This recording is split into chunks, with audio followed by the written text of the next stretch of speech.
This program is brought to you by cable franchise fees and generous donations from viewers like you.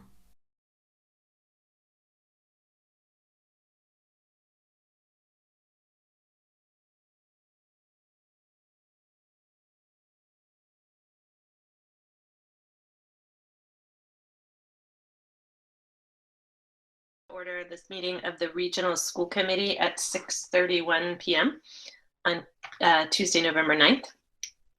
And we'll start with a roll call. Please state present when I call your name. Mr. Demling? Demling present. Mr. Harrington? Harrington present. Ms. Kenny? Kenny present. Ms. Lord? Lord present. Ms. Spitzer? Ms. Spitzer present. Mr. Stammel? Stammel present. Ms. Stancer? Stancer present. And McDonald present. And we also have Ms. Kane, our student representative, and Ms. Scott, our recorder, as well as several folks from the schools, Dr. Slaughter, Dr. Morris, and Mr. Sadiq. Thank you and welcome all. Our first item is to approve our minutes from our last meeting, which is October 26th. So thank you, Ms. Scott, for your prompt delivery of draft minutes. This is awesome.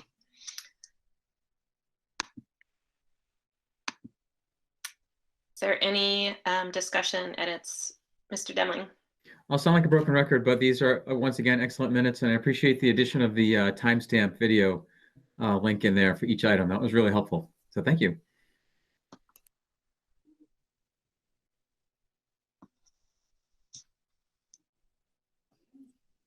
Any edits? Seeing none, I move that we approve the minutes of October 26th as drafted. Is there a second? Lord second. Moved by McDonald, seconded by Lord, and we'll take a roll call vote. And Mr. Sullivan's joined us. Welcome. Mr. Demling? Demling, aye. Mr. Harrington? Harrington, aye. Ms. Kenny? Kenny, aye. Ms. Lord? Lord, aye. Ms. Spitzer? Spitzer, aye. Mr. Stammel? Stammel, aye.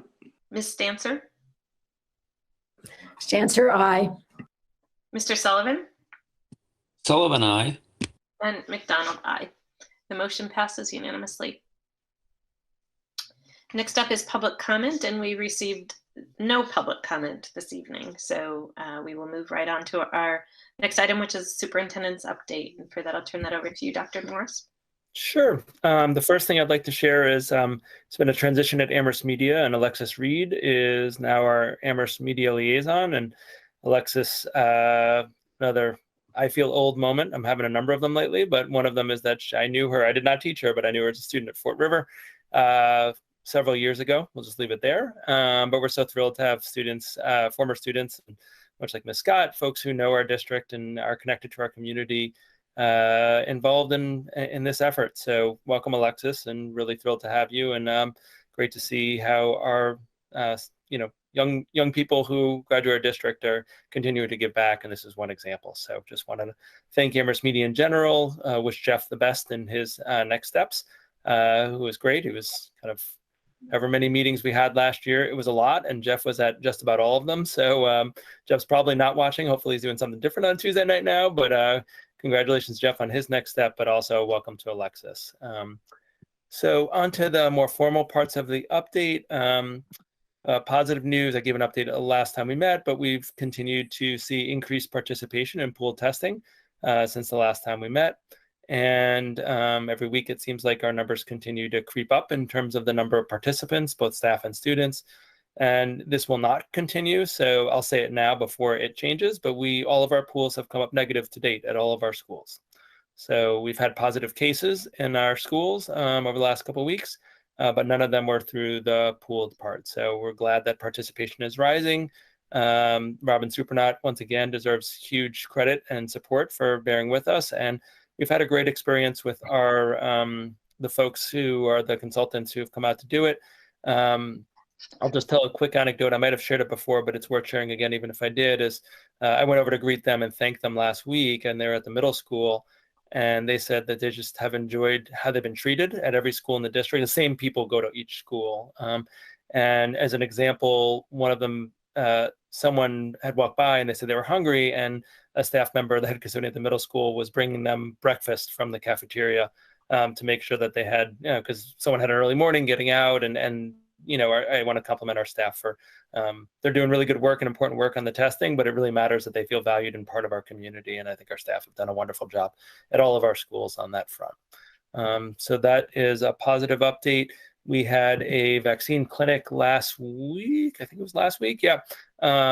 Maybe a week and a half ago. I think it was actually a week and a half ago for students as well as staff members who wanted either a first shot or booster shots. So thanks to the town of Amherst Health Department, it was at the middle school gymnasium, and it was great. We had a lot of folks come for all three, both first shot appointments for staff, first shot appointment for students, as well as booster shot appointments for staff members. So continued partnership with the town of Amherst Health Department has been fruitful, and we appreciate their work and Robin's work as well on that front. There was a notice that went home on, I guess it was yesterday, feels like longer ago, from Mr. Sadiq, myself, Ms. Cunningham, and Summit Academy Principal Dave Slovin were notified Sunday afternoon of vandalism that involved both racist word and symbols of anti-Semitism and bias. And so we communicated out what had happened with all students, families, and staff members.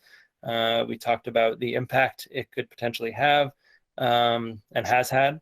And I want to really compliment the high school team that they transitioned from what was planned for the advisory block. Advisory is a time period. It's on Wednesday afternoons in the current schedule where all students and staff get together in smaller groups without a content in terms of like it's not math or science or social studies. So everyone engages in dialogue, and that our students are part of the next steps conversation of what are we, how do we want to respond, and what does this mean for our community?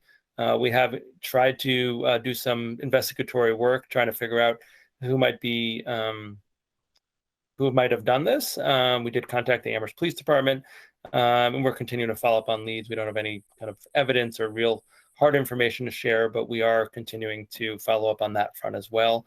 But it's sort of a year ago, a very similar incident happened. Students weren't in school, but a very similar incident happened. And what we said in the letter is it reminds us how important it is that we stay vigilant on the work, that it's, equity and diversity and inclusion work isn't something you do and then you're done. And, we don't need additional reminders. We'd rather not have them, but we do seem to get them. And so it's an important moment for the high school students and staff to come together, talk about what happened, talk about the impact, and most importantly, talk about next steps, both on an individual and a collective level. Transitioning to Curriculum Day. So a week ago, we had all staff, all district Curriculum Day. Cornell West was the keynote speaker. Unfortunately, he had some technical issues that, as we all have learned in the last 18 months, no matter the best laid plans, sometimes don't all work out. But the good news is he's committed to do the work, and Doreen was taking the lead on working with him and his folks to try to do an evening session that would be accessible to the whole community. So we're trying to make, lemonade out of lemons kind of thing. But, not just for staff, but that other folks could engage with Dr. West and have that experience. We're still working on the details, exactly what that looks like. He didn't want to just send a video of him talking. He wanted to, have much more interactive, engaging model. So probably early December, I would say, is likely date for that, but we're still fine tuning with his understandably busy schedule. But he felt terrible about it. He, certainly wants to work with us, and we'll get that done, and we'll share it out with you all as well as the full community.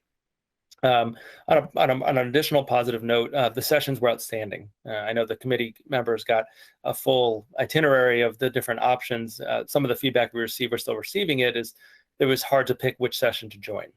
There were so many important and engaging ones. Many of our staff members led sessions, sometimes folks who were former staff members, like Roger Wallace, who we have an elementary teaching award named after, and other folks in the community led them as well. I was able to sit in on 6 sessions. One of the upsides of the virtual model is it's easy to pop in and out a little more than it is in person. And just the work I saw our staff engaged in was incredibly powerful. So thank you to, Doreen, Mary Kiley, our curriculum coordinator this year, a bunch of other folks who worked on that. It was a really important day for our district and our community. Two other quick ones, just a little update on 6th grade to the middle school. The only update is in the afternoon of that day last week. We got together, Miss Kiley and I got together with 6th grade staff, both classroom teachers, ELL, special ed, and it was intentionally not an integrated meeting with middle school staff and otherwise, because we wanted to just get a sense of what's the process going to look like, and answer some questions. And so a meeting with that group, and then we'll start engaging more regional staff members soon, and then larger community. So I should be able to come back to both the elementary committee as well as the regional committee probably in the next couple of weeks with a little more concrete map and timeline of what decisions get made, the level of engagement for student, staff, and community. But it was really productive, really good conversation. And I think my last one that I have is the vaccine exclusion date is coming up December 1st. Our nurses have been doing incredible amounts of work reaching out to individual families.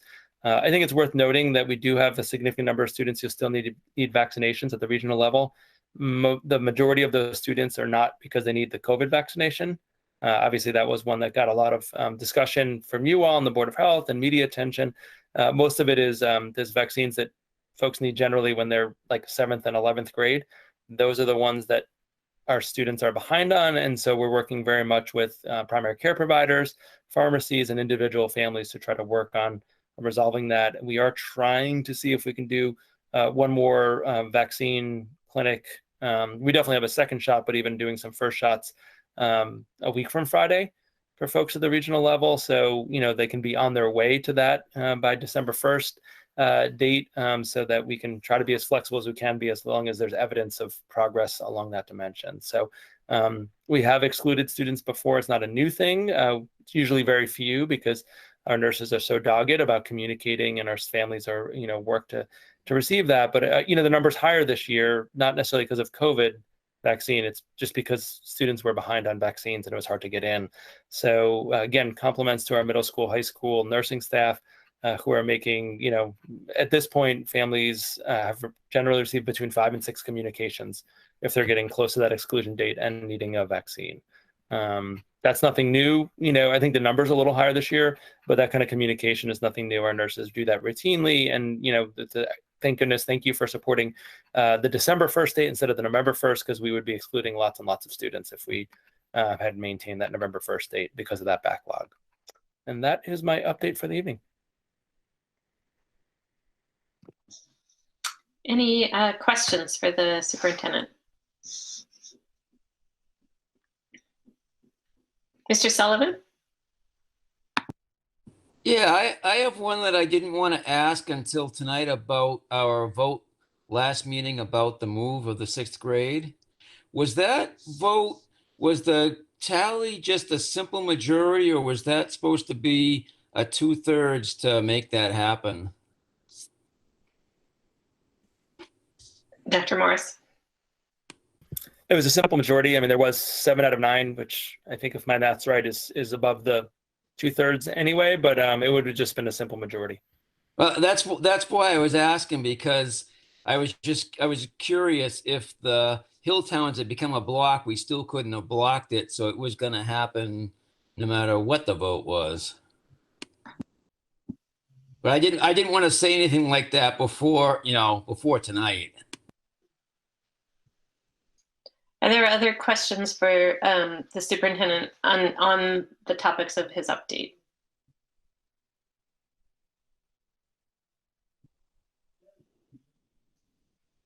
Not seeing any. Okay. Great. So moving on, chair's update. I don't have any update tonight. School committee announcements. Ms. Lord. Yes, I have 2 updates from different things I serve on in this capacity. The first one is the School Equity Task Force will have its next meeting Wednesday, November 17th from 6 to 8. And you can find the link on the district calendar, I believe. And the second one is around the APEA. We had an impact bargaining today, and I believe the rules are a little different, so I can mention this in a public forum. But there they would like the Amherst School Committee or the Regional School Committee to discuss one of our policies that we created that has a differentiation between masks and pool testing for vaccinated versus unvaccinated. So if we could put that on the agenda, it would be greatly appreciated. Thanks.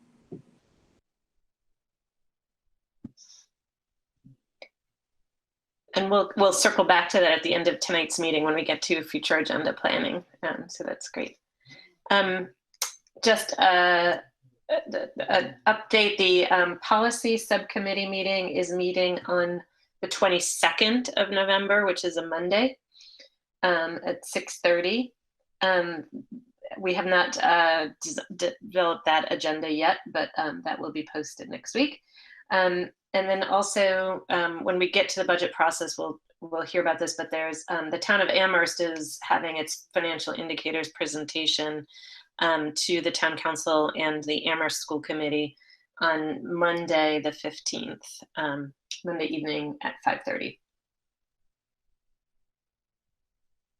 Any other updates? Announcements? Nope. Okay. Moving right along. We'll now move on to new and continuing business. And first up is the Niacc Accreditation, which is the national, actually, I don't know what it stands for. New England Association of Schools and Colleges, I believe is what it is. Yes, thank you. And there is a memo attached, or a letter attached to this agenda item in the board docs, and I'll turn it over to Dr. Morris and Mr. Sadiq for this, to key up this discussion. Sure. I'll do a quick preview of that, and then we can move forward. Thank you. So the topic, as Chair McDonald described, is around Niacc Accreditation. This is a new topic to public conversation. It's not a new topic to the district. We've been weighing for many years, frankly, before Mr. Sadiq was in this role, twice over, about whether to maintain membership in the Niacc. And for a whole variety of reasons, we never took it up, partially because at first it wasn't a year to take it up. There wasn't, we weren't in the queue, and then the pandemic slowed everything down. So while it is a first public conversation about it, it's not the first time a principal of Amherst Regional High School has made this recommendation to me. I think it's worth noting also that this is not a vote that the school committee needs to take. However, you know, as we have in the past, since I've been in the role, and likely before, we try to bring up, the district tries to bring up issues of public interest or public concern in public meetings. So, you know, we certainly do want to gather the feedback from the school committee members, but no vote is required at the end of the discussion tonight.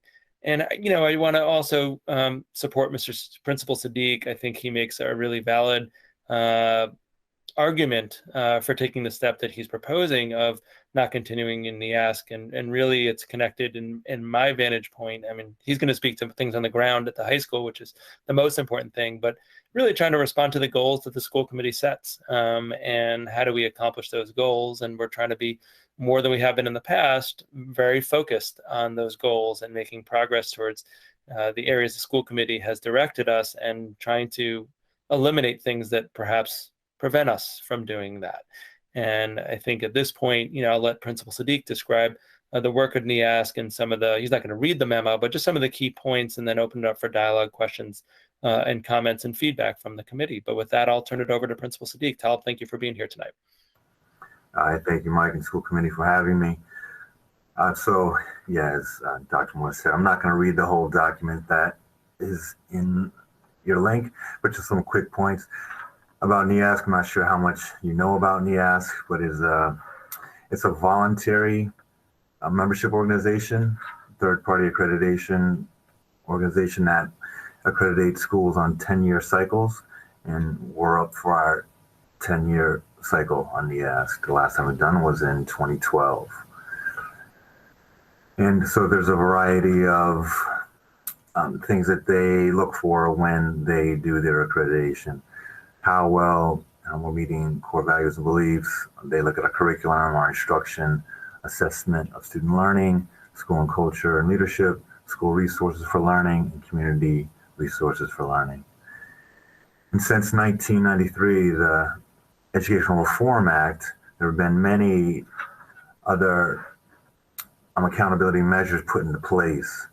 Things like standardized testing, also more strenuous teacher qualifications are needed, also the special education competencies that are required, as well as the teacher and administrative evaluation process that have all been improved since the early 90s.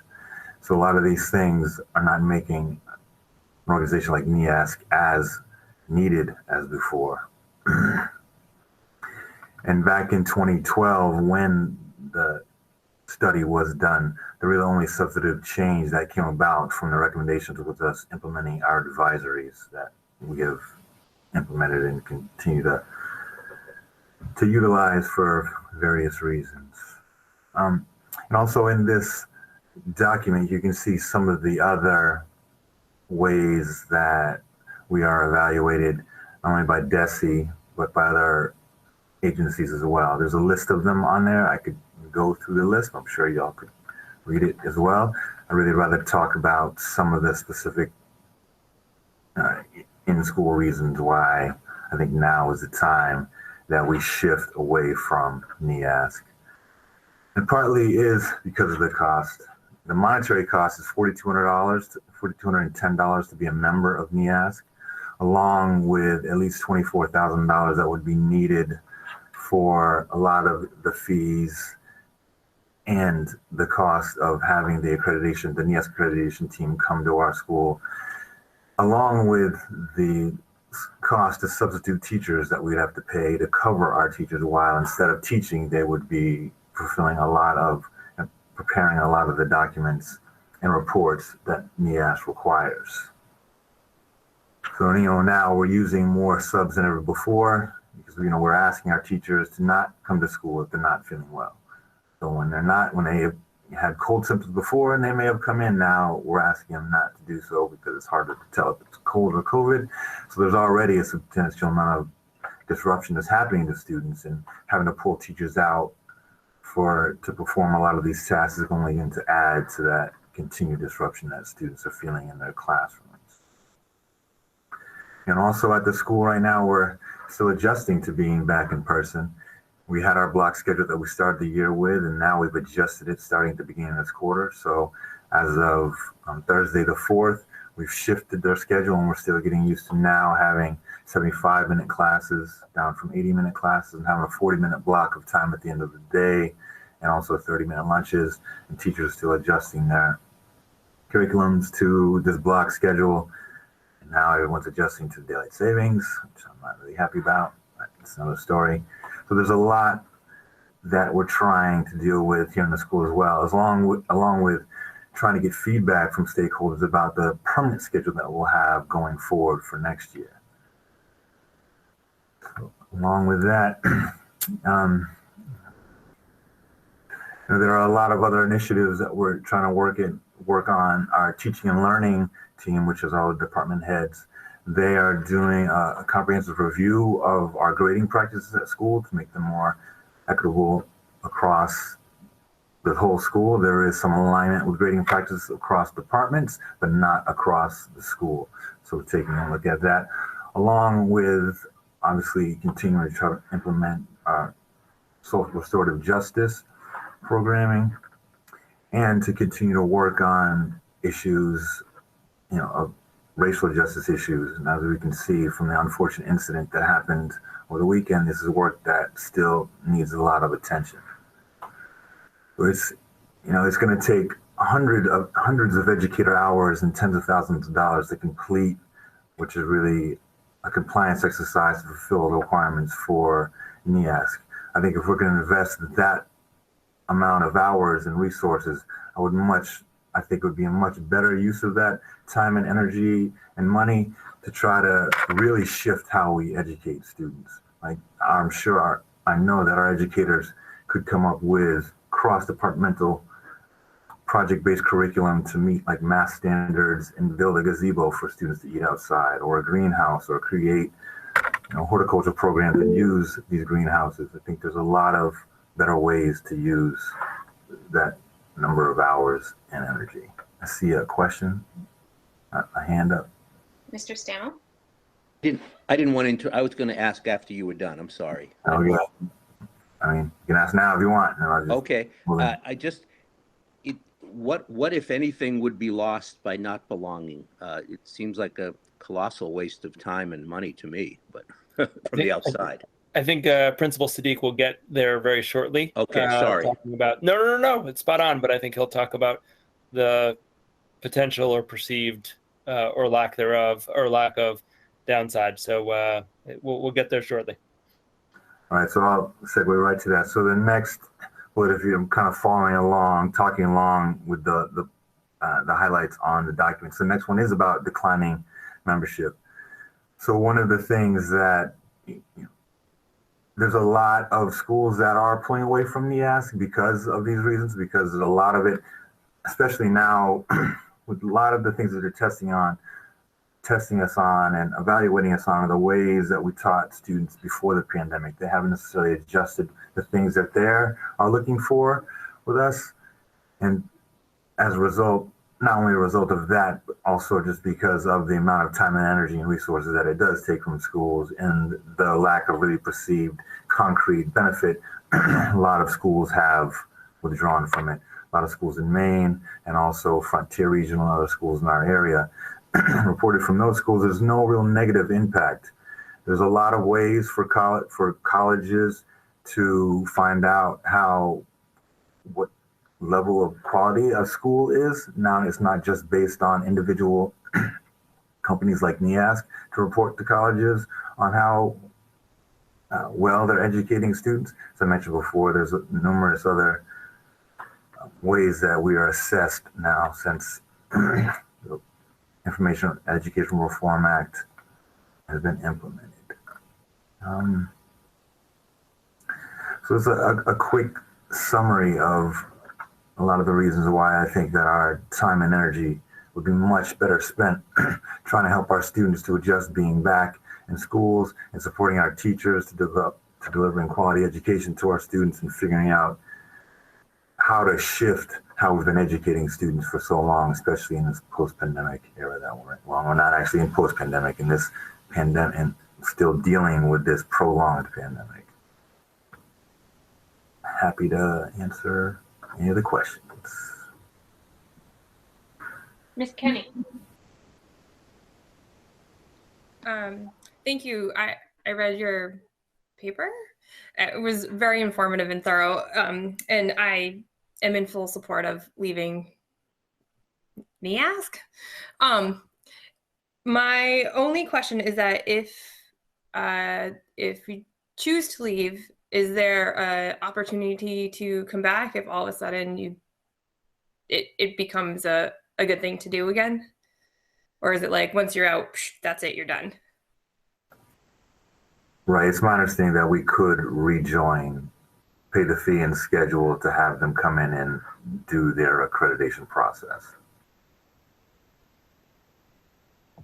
Can I ask a follow-up question? So you're essentially being recertified the same way every time. So it doesn't save anything to continue to have the certification. So like what you did it the first time is the same thing that happens. You have to pull all of the same information together the second time at every renewal. Yeah, basically, of course, they make slight adjustments to the information they want, but it is basically the same thing every time, yes. Okay, yeah, I stand by my previous full support statement then. Any other questions or comments?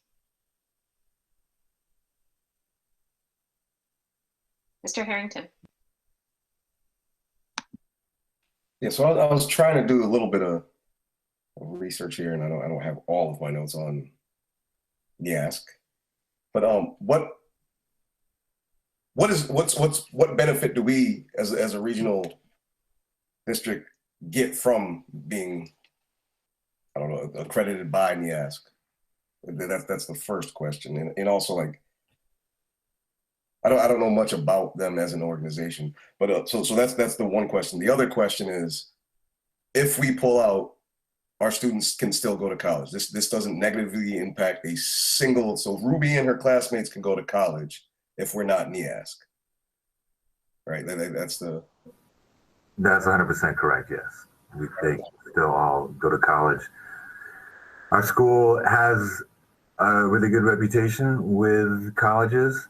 So the benefit, it's hard to say exactly what the benefit is. I think in some ways, it's similar to, I would say it's similar to submitting your SAT to a school that is test optional. Like they don't have to necessarily accept it, but they could, maybe it possibly could give you some advantage. That's the first comparison I can think of. I don't know if Dr. Morris has something a little Yeah, more. I can speak to, I did talk to the superintendent Frontier, who is no stranger to one of the school committees that two of you sit on. He was very clear with me that his guidance department at the high school level has expressed that no one has asked any questions, and it's been 5 years out, 4 or 5 years since they've done it. They have students going to very, very competitive colleges, as we do, and they report never being asked about it once. And I think, as Mr. Sadiq said earlier, I think 20 years ago, there was a lot fewer measures, right? It was sort of the Wild West, right? However we think about MCAS, it is a leveling agent, right, of understanding where students are and how students are being prepared. I think SAT, ACT certainly was around, but there's a lot more other groups that are doing audits, assessing districts. If you go to the DESE website, you can find a plethora of data on every district in the Commonwealth and do some comparisons. And, in 1995, right, I'm not talking about like, was there an internet or not? There was no way for a place to receive that level of data from any school. So I think it served a significant purpose, maybe a more significant purpose before there was additional data sources that were publicly available about schools. At this point, I agree with Mr. Sadiq that I do think this is a wise course of action, because we're not living in that world anymore where we're relying on private external organizations to develop accreditation processes based on kind of values that may or may not be fully aligned with what the districts are. If anything, we have lots of groups doing that. It's become more competitive marketplace, although DESE certainly sort of has a monopoly on some of the data there. But I think our students do well. In speaking to our folks, it's never something that comes up when colleges come to visit. Oh, is your school Niacc accredited? Or, I don't believe students are writing that on their college applications about the Niacc experience. So I do think, I'm not trying to make light of Niacc or assess their work. I just think in terms of our particular district, I don't think it's going to affect anyone's future one way or the other. I think what it will allow our staff to do is focus their energy on the matter at hand and the work that we all agree that we need to do, set by a district improvement plan that was set 4 years ago that we're still working on, and have all of our attention focused there as on the types of things that Mr. Sadiq talked about.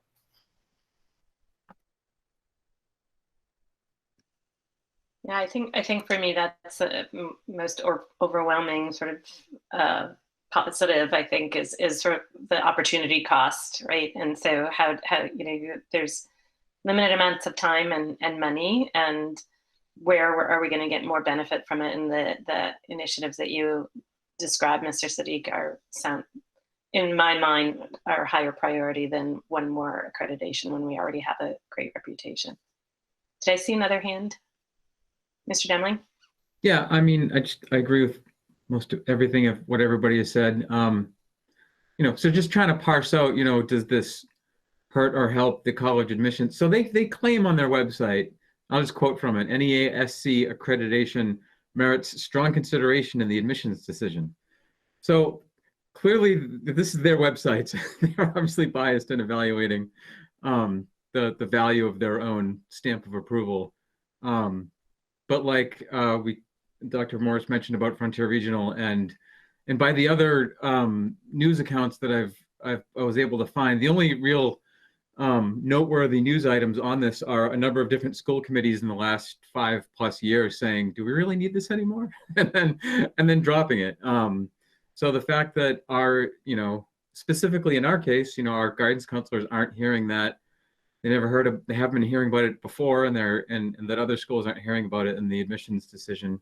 I think just validates everything that's said in the memo. And Principal Steek makes a very compelling case in the memo that of all the details. Well, it was also disturbing to read the account that some of the teams, the volunteer teams that come to do the accreditation, and from some experiences in some districts, don't act entirely professionally. So that was, for a body that apparently is trying to accredit based on standards, that's obviously concerning. So that's just a log on the fire for what I think is a pretty straightforward call. Any other questions? Comments? Sounds like the committee is supportive of the recommendation from Mr. Sadiq. So thank you again for preparing that memo. It's really helpful to be able to read that ahead of time. I really appreciated the work that went into that. So thank you.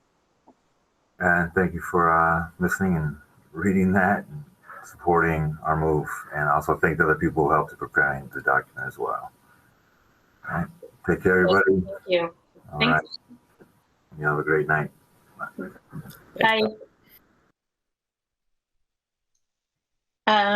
Great. So next up, our next 3 items are all budget related. We'll start with last year, then we'll move into this year, and then we'll move into next year. So we will start. First up, we have the Q4 update for last fiscal year, the year that ended June 30th. And I will turn it over to Dr. Slaughter for this. Thank you. I'm going to take a moment and share my screen. Hopefully I can do this fairly quickly and give you all a quick view of the report that I prepared for you. I'm hoping that this is such that everyone can see it. If not, I can zoom in a little bit more. I think I will, because that's awfully small.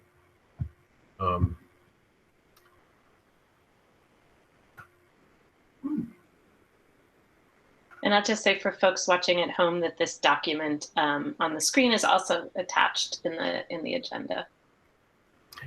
Yes, and so I'll leave this up for you guys to peruse while I talk about it a little bit. There's obviously some notes that follow, and there will be in this case an action at the end relative to this chart of numbers. The short story is that we finished the year well under budget. More under budget than we usually would like to be, but nonetheless, we like to use the resources to provide, programming, and opportunities for our students. And so last year was, to say the least, an odd year. And so we ended up being well under budget. And part of the reasons for that were that we took a very conservative approach. We had an evolving pandemic, and so what we would need to do and what we were going to have support for from grants and that sort of thing was very unclear and evolved tremendously throughout the year. I did a quick count a few minutes ago, and I think we had at least 7 different sort of major grants that helped support us last year, but those rolled out all throughout the year. And some of them were reimbursement based, which is a little trickier than what is usually the case. Most of the time we get grants, the grant comes with a particular block of money in it, and you have a spending plan, and then you can adjust that as you go through. But in a reimbursement circumstance, you have to essentially sort of spend the money first, and then ask for reimbursement and kind of defend that choice and make sure that things qualify. So it's a little more of an involved process. It's not a complaint about getting support. We're glad for it. But nonetheless, it does change the timing of things to some extent. So some of the things that we had happen to us, and part of why we took a conservative approach, was we weren't sure all of what would be reimbursed and how quickly it would be reimbursed. And so we really were quite conservative in our hiring practices and our spending practices. And so we came in well under budget. Just an example of a reimbursement that came in really quite late and was a positive thing, and actually will benefit us in the coming years, because it was a sort of a grant funding from FEMA came in about the middle of June. They told us that, oh, by the way, this thing that you submitted for 4 months ago or so, or 5 months ago, is now eligible, and you'll be getting $330,000. which is great. But it would have been nice to know a couple of months before we might have been able to do some additional purchasing toward the end of the fiscal year, but we didn't. Nonetheless, that funding basically freed up other funds that we're using this year in some of the COVID-related monies and for those purposes. So it wasn't a loss, but nonetheless, it does give some indication of how the timing is difficult at times with a reimbursement style process. The other thing is some of the costs that we held off on, like I say, sort of some of our hiring practice. We expected when we came back to in-person school to potentially need to do a number of hires, additional contracted services. We weren't sure to what extent we would need to do that. It turns out we didn't need to nearly to the extent we thought we might need to, but we wanted to be prepared in case we did have a high level of need. Particularly the region, not as many students returned as at the elementary schools. And I mean, they remained remote. They still stayed with us, but they didn't return to the in-person. That changed the dynamic of what we would need in the buildings and what those things cost. So those are the number of reasons why, the budget came in as decidedly under its original value as what we would expect. What this will result in is that the E&D, the excess and deficiency funds, will grow significantly. I'm still working through the process of finding out exactly where that's going to land. But if it rises to a level above the limit that's set by the state, then we would have to return funding to the towns. And how that's done is the limit is 5% of the current operating budget. That limit works out to be about $1.6 million. So if we're above that level, any above that level would need to be returned to town. What you really do is you give them a credit on the assessment of the current year. I'm thinking at this moment that we're coming in right around that 5% level, which is what I'm hoping for. But if we end up being above it, we will have to notify the 4-member towns and give an appropriate credit on the assessment for the current year. And so in looking at the particulars of this, you'll see that our payroll, our salaries came in right on what we thought they might, our contracted salaries, and so things that we asked folks to do for us in addition to their base job, we used a lot less of that. Part of that's because we weren't in person, so some of the things we do are typically in-person kinds of activities. We didn't do as many of those. Obviously, substitutes was a much different circumstance last year. Those were well under our expected our levels, and we thought we might have a lot of substitutes in the spring, and in some ways we did, but not having held off 3/4 of the year without being in person, the level of substitute need we had was much less on the whole. On the other hand, in our expense accounts, there's a few areas there that you'll notice under special education that's primarily contracted services. Those were things, a lot of them were covered and paid for by some of our COVID grants, but not all of them, and so we were well over budget in that area. In our student services, our central administration and facilities, all those had slight overages to the budget. Usually the things where we needed to make a purchase relative to either, like in facilities, we probably were buying things related to COVID, but might not have technically qualified. In things like central administration and support services and those kinds of things, student services, those are areas in which we are buying augmentative either software or materials that again didn't qualify for use on a grant, and so we had to carry that cost ourselves, and so we were over budget in that regard. Obviously, all those areas that are under budget allow us to support those overages, and so what I'll ask you to do, and I'll scroll to this, is that on the third page of this document, it shows the areas that were over budget by a little bit and a corresponding transfer of budget areas. This is a bit of a technicality, but it does keep the budget areas in the black, as it were. So we're not having a deficit spending. And so this is a motion that I would ask for you guys to take relative to just balancing out the budgeted areas of our fiscal year 21 budget. But I'm happy to answer any questions people have about that Q4 and the full year of fiscal 21 before you take that action. Mr. Stammel.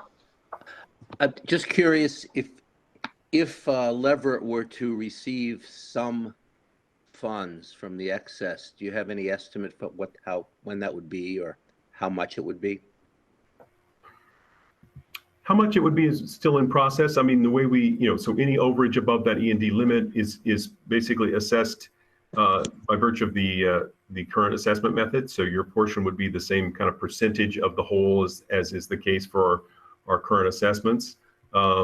It's probably not a very large number, but I don't know for sure at this point. I mean, and we'll be required to notify you in a fairly timely way once we get our E&D certified. Dr. Morris? Yeah, so this happened several years ago. I want to say 5-ish. Maybe Mr. Sullivan would remember. And it takes a while because to the question of when, because the E&D has to get certified, and that's an external process with DESE involved before we can make that judgment. So I think the last time it was almost a fiscal year later when that E&D got certified and the funds were returned to the town. So Dr. Slaughter wasn't our finance director then, so I don't ask him to remember it because he wasn't, although you were on another board in the different community that received some of those funds. Does that sound about right? It was one fiscal year behind, something along those dimensions? Yes, I believe so. I mean, it's certainly going to be very late if depending on the timing with the state. I mean, it would be fairly late within this fiscal year, most likely, but it may actually sort of carry into next fiscal year. So it's kind of a one of those, it depends on the state's capacity to sort of work through it with us a little bit as well. But again, the idea behind that limitation on E&D, and they don't impose that on municipalities as far as their reserves, but they do in regional schools, is they don't want us to sort of put a bunch of money in and not spend it. So they want us to spend funds on kids and education, and we generally try to do that. And so we'll see how we land.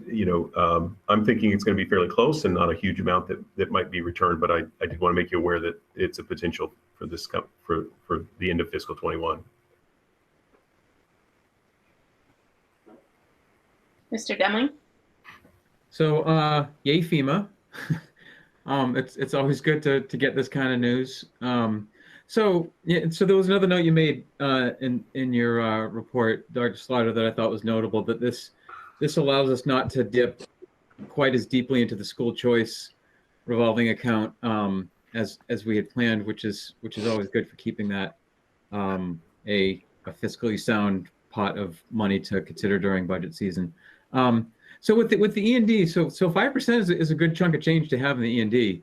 Am I correct? So it's a little funny here with the 3 fiscal years, right? But am I correct that impacts most directly our planning for FY23? So we're thinking about, when we fund our schools next year, what is our school choice going to look like? What's our E&D going to look like? Is that so this is kind of an early indicator that is a good thing. Am I reading that correctly, or am I one off in my fiscal year evaluation? No, you're actually right on. In other words, the certified E&D for the end of fiscal 21 is available for use in the process that happens during 22 for the budget of 23. So you're right. It is good news from the standpoint of this gives us an opportunity to use a potentially larger chunk of E&D to help support the budget. And so, what we choose to spend that on, oftentimes we'll spend it on just operating budget, but we may decide capital is the right choice. We'll have to see. We'll sort of play out those scenarios and see what other sources are starting to look like relative to state aid and that sort of thing. And some of the feedback we get from our member towns about their abilities to support school budgets as well. And so it is positive in that regard that it will be money that can help us out. It is, I will remind you, a sort of one-time money. So it's not going to be systemically available to us for use, but it certainly helps in the coming year. Is that a follow-up, Mr. Demling? Yeah, go ahead. Yeah, so just a quick follow-up on that. So, okay, so that's good. Is there any limitation on when we need to spend that? The reason I ask is that, every budget year is all obviously, we could use extra money and there's always pressure to do that. But, some years in the past, have been much more painful than others. And so I'm ideally, I would love to look at that personally as kind of like a rainy day fund where if we don't super really need it, we can kind of park it. And then if we get, you know, COVID-21 hits us, right, we can have that available if there's some severe economic impact on our member towns' ability to support our budget. So I didn't know if that is that a 1 year, you got to spend it or lose it kind of thing, or?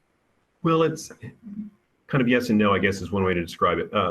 It's available for use. You know, once it's certified as a number, then it's available for use in planning the next budget. However, you're not compelled to use it, and so it remains in your sort of savings account. However, if you come in just under your you know, fiscal 22 comes in just under its budget, you build that again, and so you sort of get to that upper threshold of it. So there's a limit on how much you can kind of retain. But yeah, that's certainly a strategy if we feel that, you know, for the programming that we want to offer, you know, in our schools for the coming year, if the amount that we're assessing to each of the communities, the state aid that's coming, the charter reimbursement, the transportation reimbursement, if those things are providing a sufficient level of support, we could take a much more conservative approach with the use of E&D. And then, yeah, it would be essentially saved for a coming year. So we'll have to strike that balance between how much to use sort of now and how much to sort of reserve and save for later. You know, we try to generally kind of keep it 5% is the upper limit. We try to keep it between 3 and 5. Last year, you know, we came in a little lower than 3%, so it was a little lower than we'd like, and so that's going to, you know, we're going to bolster that back up and get it into more of a good operating range for us there. But it can be saved, and so it's part of the conversation about how do we apply which resources we have and how best to plan for the future.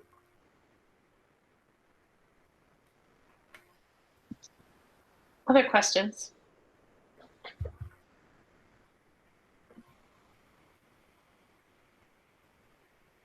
Not seeing any. So just to clarify, Dr. Slaughter, the document that's in front of us right now is a motion. We need to authorize the shifting of budget between cost centers to sort of clean up and end the year. Yeah, it's more of a housekeeping thing than anything else. It's not really a statement about, you know, values and, you know, I mean, our budgets when we start are much more about our values and our, you know, sort of vision for what we're going to do. At this point, it's here's what happened, you know, sort of we're going to balance things out to make sure that the books sort of balance. So it's mostly housekeeping.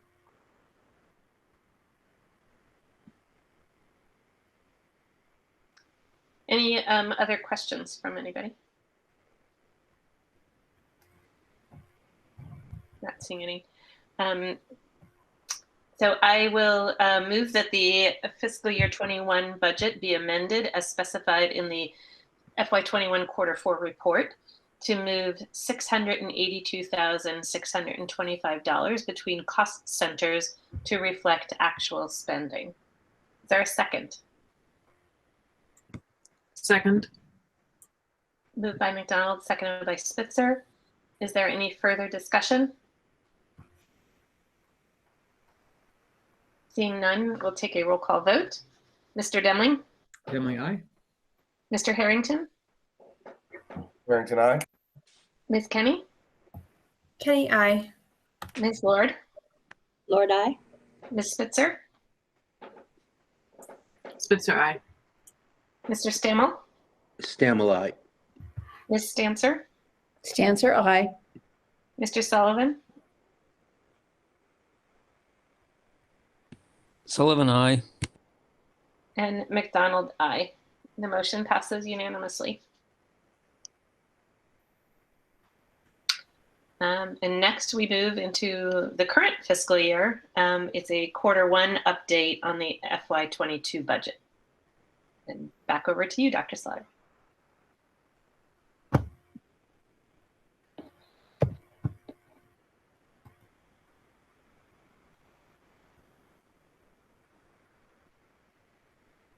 I realized that I had stopped sharing and it was actually, I just needed to switch tabs on the screen I was sharing. So sorry about that. Is this large enough or shall I make it a little larger? Larger. A little larger. About that. So is that working for folks or we want a little bit more?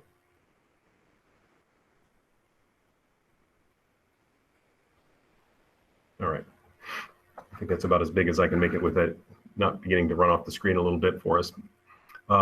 So speaking to the first quarter, it's always a tricky one because the first quarter is July, August, and September, and so school starts very late in August and mostly in September. So there's a lot of areas of the budget that really haven't started to get going, and then there are other areas of the budget that we expend almost completely in the first weeks of the fiscal year, and so it is a bit of an odd looking quarter a lot of times for us. But there'll be a couple of things I'll point out here.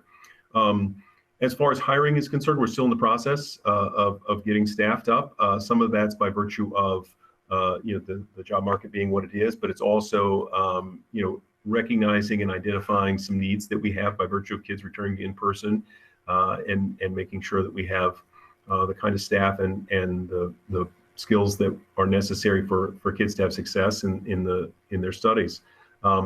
But as you look at that first line of salaries, it says 10.9%. Normally that'd be a little higher than that, so we're under budget a little bit. That's going to be helpful to us, I think, as we go through the year. We'll probably do some additional hiring. Not all of it will be charged to our general fund. Some of it will be such that we charge it to some of the COVID-related grants and that sort of thing. But that gives us some opportunity to mitigate some areas that are looking like they might be running a little over budget, and we'll see, and I'll talk to those in a moment. The contracted areas looks pretty high at 41% there. A good chunk of that is summer services. So when we do summer school and have summer programming, a lot of that's paid as a contracted service with staff that do that work in addition to their regular work. And so it's not concerning to me that we're at that level of spending at this point, because it's reflective of the summer school that happened in July and August, mostly, not exclusively, but mostly. And obviously substitutes, with 1 month into school, we don't have a high leverage on our substitutes in that first few weeks of school. That number will kick up. We'll probably watch that closely as we go through the year, because as Mr. Sadiq, Principal Sadiq, spoke to the fact that we're encouraging staff, if they're feeling ill at all, to not come into the building, to be extraordinarily cautious and try to be proactive in our approach to COVID and the spread of it. So that substitute line will likely increase, and we'll be keeping an eye on that and making sure we have the resources available so that we can have the staff on hand to support the kids. As we get into the expense areas, most of those are fine. Most of the ones that look kind of ominous with percentages that are above 25%, which is what you'd expect at the end of the first quarter, are largely ones that have like information systems. We do software renewals at the beginning of the fiscal year, so a lot of that spending goes on early. We buy a lot of equipment early in the year. We pay our Hampshire County retirement assessment early in the year, so that's part of why risk and benefits at 42%. So a lot of those are not worrisome to me in that they're a fairly high percentage. The two areas that I have highlighted there, the English learner education and special education, are an indication of some things that we want to keep an eye on, and particularly special education. In ELL, I think we're taking a little bit of a different tack with regard to how we're staffing that this year, and so we're working through that. And I think it's currently looking as though we're spending a little aggressive there, and I think we'll keep monitoring that and see if that continues to hold true, and whether we need to provide some additional support from some other areas of the budget to keep that budget area sort of whole. But again, I'm not terribly worried. It's just an area I want to keep an eye on and continue to work with our leader in that area, Katie Richardson, to make sure that she's aware of her budget and what things are going into that. Again, I think there's a fair amount of resources we've reserved in the early part of the year to prepare for the needs of the kids as we go through, and so I'm hoping that will level off as we go through. In special education, it's looking, we've encumbered a tremendous amount. I think the encumbered and projected column is the interesting one there. We have most of the spending is encumbered, which means we're preparing to spend it. We haven't actually spent it yet. And so some of that is, will some of that encumbrance, some of that preparing to spend will go away as needs become more clear for kids. I think if Dr. Brady were here, she would probably express that there are some higher needs in the kids this year for a variety of reasons, and a fair number of them related to COVID. And so some of that encumbrance will ultimately get shifted to some grant funding, and we'll use our our resources, our outside resources of ESSER grants to help fund that. And I think that there are also, the likelihood that some of those needs will mitigate as we go through the year, and so that will also lower the level of actual spending versus what we've set aside to spend. And so it is an area, I've highlighted in red. It's very much higher than I would expect at this point, but I'm not surprised by it, I should say. And I think some of this will just play out over the next, over the second quarter and into the third quarter, and we'll get a better handle on what and how we'll approach needs for kids and how we're going to fund those. And so we're still working through what those things are and getting that identified and clarified and getting our staffing in place. So we've gotten some contracted services of staff to cover until we can hire some people. And so if it were to be left as is, I would be very concerned, but I think it will likely change quite a bit, but we'll keep an eye on it closely as we go through the coming months. And so I wanted to just share those couple of things with you about that. Again, I'm not panicked by any stretch of the imagination. I don't think that even though I did put that in bright red, I think it's just to note that it is an area we'll have to keep very, very close attention to as we move ahead, and we'll be leveraging our grant dollars to help us out in providing the services and needs to and meeting the needs of the kids as we go through the year. In the broadest sense, we're still in good shape. I mean, we're quarter of the way through the year and at 22%. So in the broadest scheme of things, we're right on target. And so I'm hopeful that will remain through the year. And we are fortunate to be in a circumstance where we have some of those grant-related funds for ESSER to help support us as we go through and work through the needs of the kids and support them as they reacclimate to being in person. So I think I'll stop there and see if there are any questions that people have relative to what I'm showing here and any other things that they're concerned about relative to the finances as we go through. Thank you. And just to confirm, because it says you said this for the quarter four, and this column is original appropriation. This is just the general fund budget, correct? So it excludes any of the grant funding, any other sort of non-general fund expenses. Is that? That's correct. And we'll get into this topic of general funds. Like when you think of sources, there are general funds and there are special revenues. There are special revenues in here, but there are not. But the expenses are considered general fund revenues. So if we were to move some costs to a grant, this document shows them magically disappearing, for lack of a term. That's really maybe a poor way to say it, but nonetheless, they come off of this. They do go somewhere else, and we do spend that money down, and so we have that that record of that expense and that use of those grant funds. And obviously, when we do grants, we have to do grant reporting where we identify and specify all the places we spent the funding. So it doesn't completely go away, but it does kind of come off this picture of our budget. Got it. Thank you. Ms. Stancer. Dr. Slaughter, when you were talking about the ELL, did you say that we're taking a slightly different approach this year to how we're dealing with? I was just curious what that is. So from a staffing standpoint. So I think we're looking at and utilizing some more hired staff, and part of that fits in with trying to keep a consistent number of people in the building, and so it's partly COVID related in the sense that we're trying to make sure that the staff in the building are kind of always the same every day, and so some of the folks that would be more as needed interpreters and for students that are needing support in acquiring English as a second language. We're working with more staff that we're hiring and them becoming employees for us. So it's a slightly, and we didn't wholesale switch to everybody's an employee from everybody being, a hourly hired person, but there's some transition in that regard as a model of approach to that.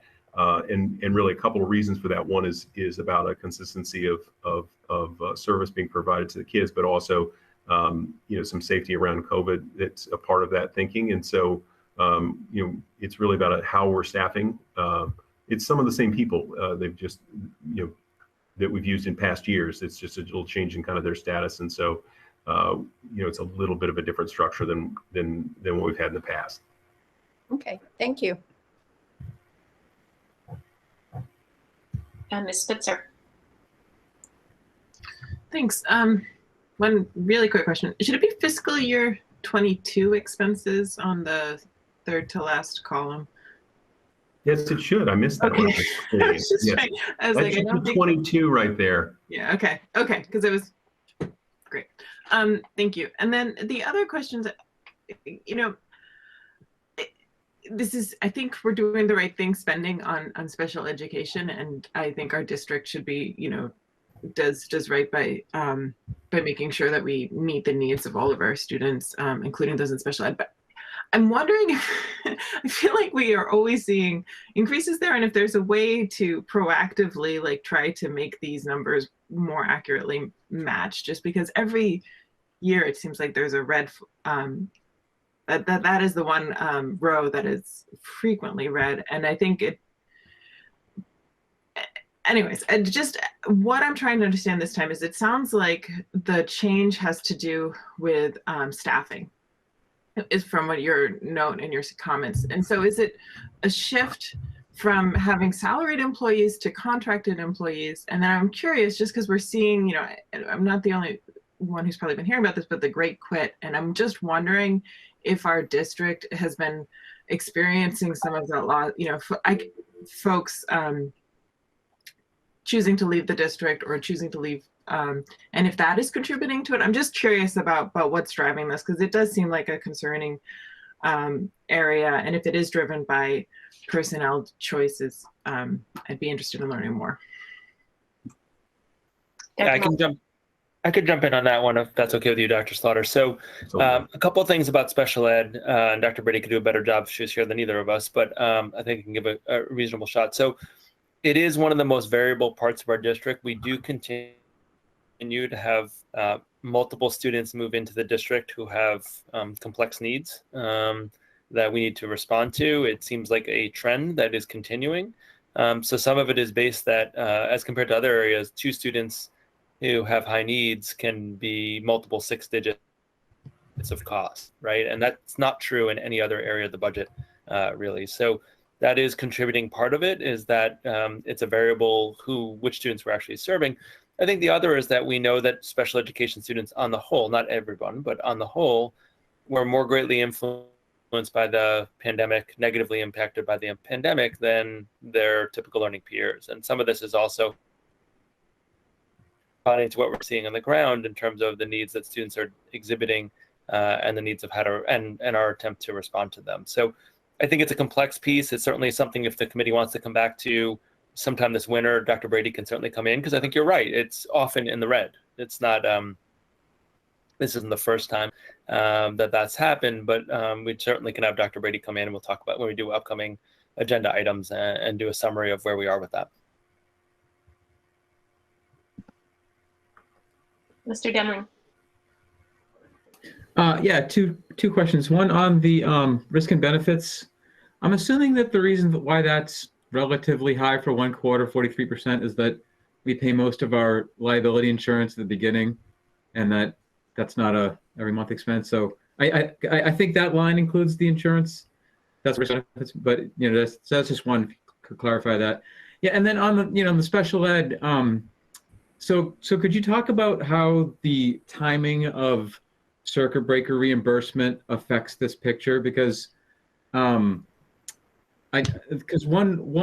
because that's a variable that is missing from this equation that tells the whole story of what special education actually costs, right? Because we will for some of these expenses submit them for circuit breaker reimbursement.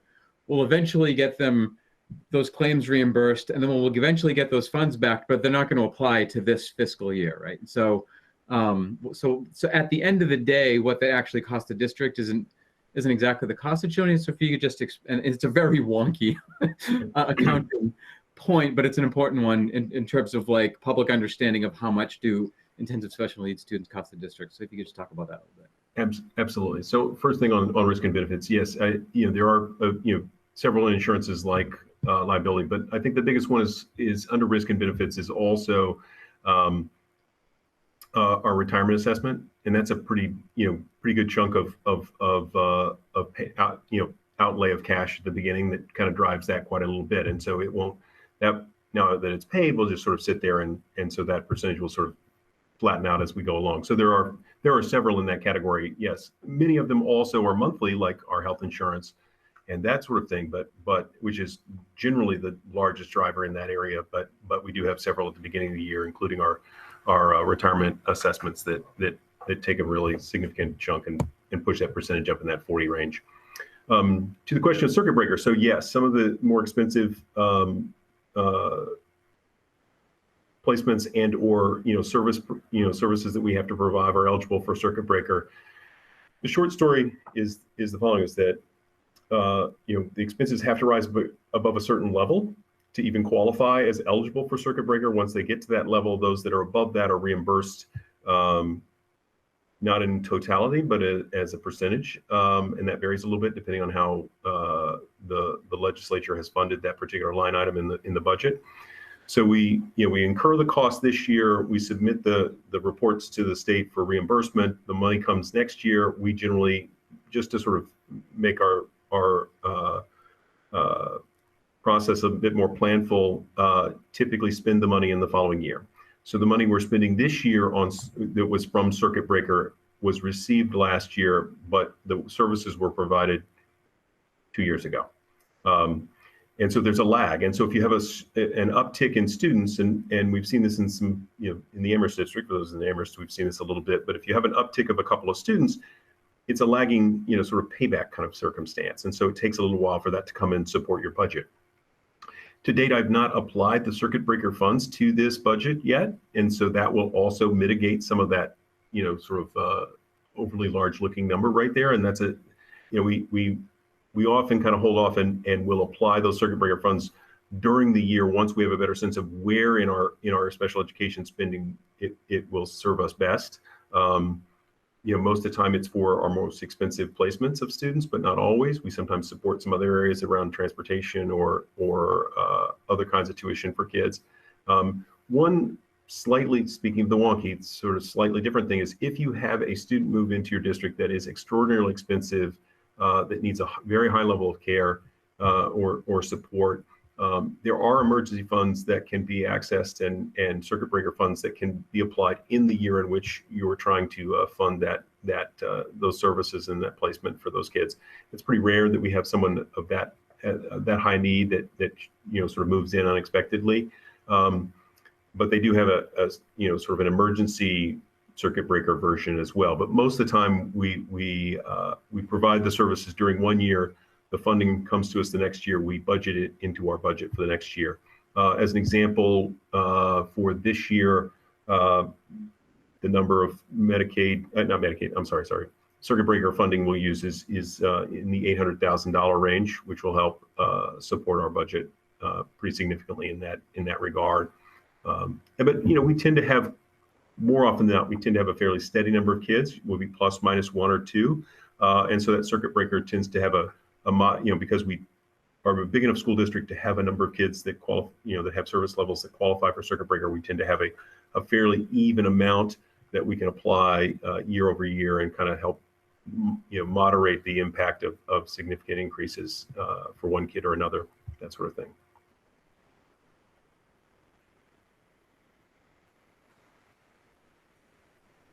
Other questions?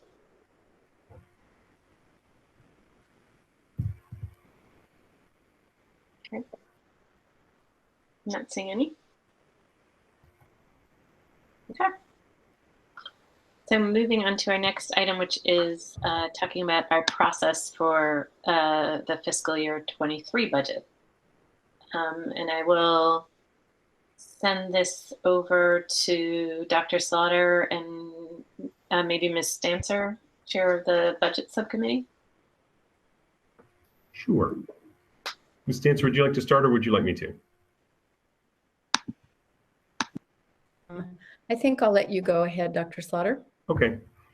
So at the Budget and Finance Subcommittee, we've talked about in concert with the full committee and the goals that you guys had relative to budget preparation and thinking about our circumstance for the coming year. We're thinking about a few things that are necessary and would be useful to folks as we move ahead. One of the pieces to that puzzle is the fact that, in Amherst, there was an election at the beginning of November, as you well know. But there are some, and we knew this going in, that there would be some new counselors and potentially new school committee members.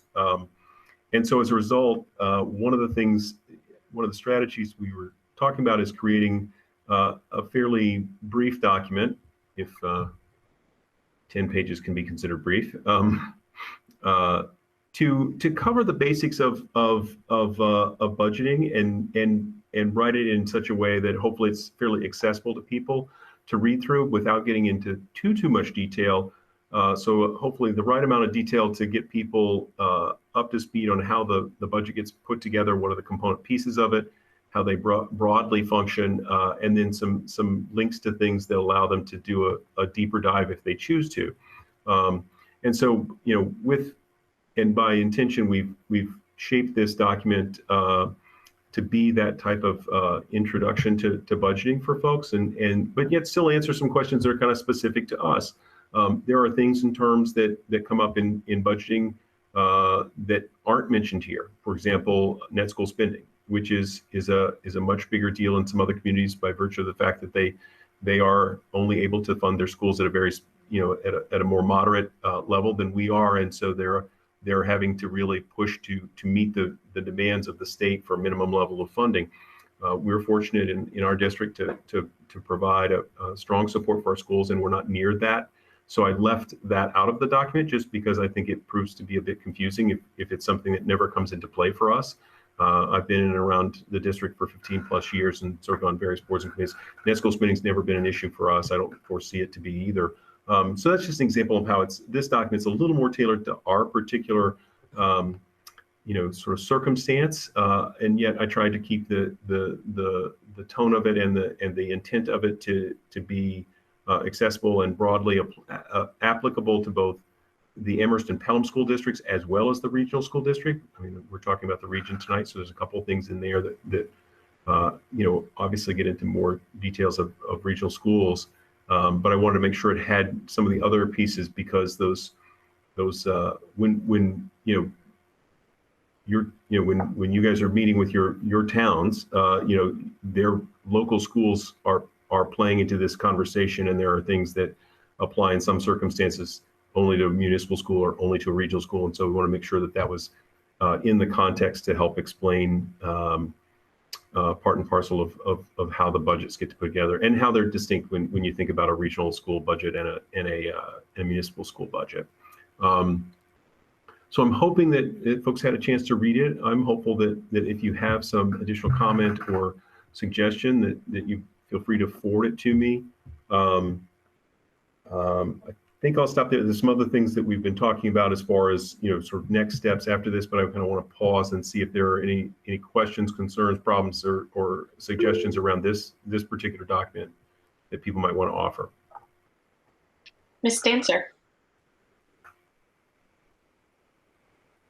I don't have a question. What I would like to do is thank Dr. Slaughter for pulling all of this information together because I think he's done an excellent job myself.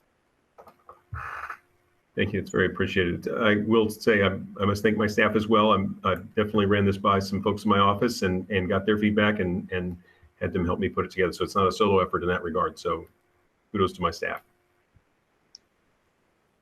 I will second the kudos. Well, I guess third at this point because I thought that this was fantastic, and I thought 10 pages was actually admirable. So because it's like 3 or 4 of the pages are charts, so that's good.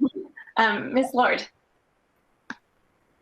I am fourthing the thank you and the gratitude. I really read this as if I didn't know anything about budgets just to see what questions popped up, and you did an excellent job. So thank you. Yeah, that was my intent in some respects was so that new folks that are in roles like select boards or finance committees or town council in Amherst, would have this as a good reference for themselves, but also, town meeting members in member communities, can use this as a reference as well to kind of capture the primary essence of what they need to know to make an intelligent and thoughtful vote relative to our budgets and understand, sort of what's the interplay between the different pieces a little bit. Obviously, there's a decidedly larger amount of detail that we could go into, but it gets, overwhelming really quickly. So I tried to stay this side of overwhelming people. Layers of onions. Mr. Demling. So I really like this document. I have a couple of suggestions. So for the audience of a new town councilor or a new town meeting member or a public official in a town or new school committee member, I think this is excellent. I think for that audience, it strikes the right level of balance of not too short and high level, but not too overwhelming with every single level of detail. I mean, the fact that you covered assessment method and didn't have to write 500 pages of it is that itself is pretty amazing, Dr. Slaughter. I thought this was very good. I think the one thing that could enhance it that I kept thinking I was going to see, but didn't transpire is like an overview of here's all the expenses and the percent. So it doesn't have to be a pie chart, although in this case, a pie chart is not a terrible idea.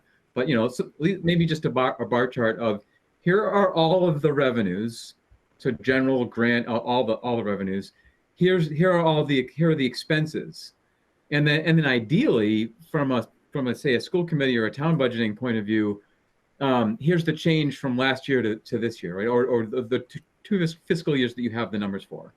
To show how things are changing. I think that would be really useful for a public official point of view. I thought one of the more revealing numbers in here is that 85% of our budget is for salary and benefits. I think that's something that the people always remark on when they first get into school budgeting, and it really goes to show that one of the points you're making here later, which is, we don't have a phenomenal amount of wiggle room in most years.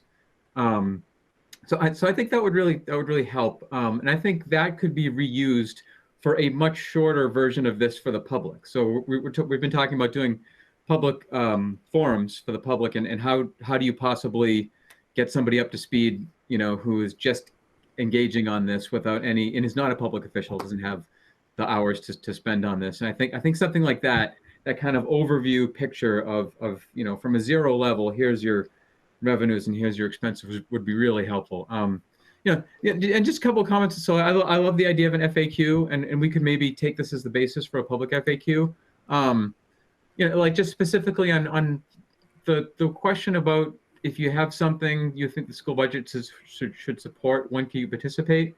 I think maybe the answer is a bit limited. I know what you're trying to say there in terms of like earlier is better. I just wouldn't want to give the impression to the public that if you don't, get your request in by December, that we're not going to really be able to consider it. We have our public budget forum doesn't take place until later, and so I want to sort of keep that open. And I do like the point that in a tight budget year or in a budget year where we're not going to be able to fund level services, it helps to suggest a trade-off.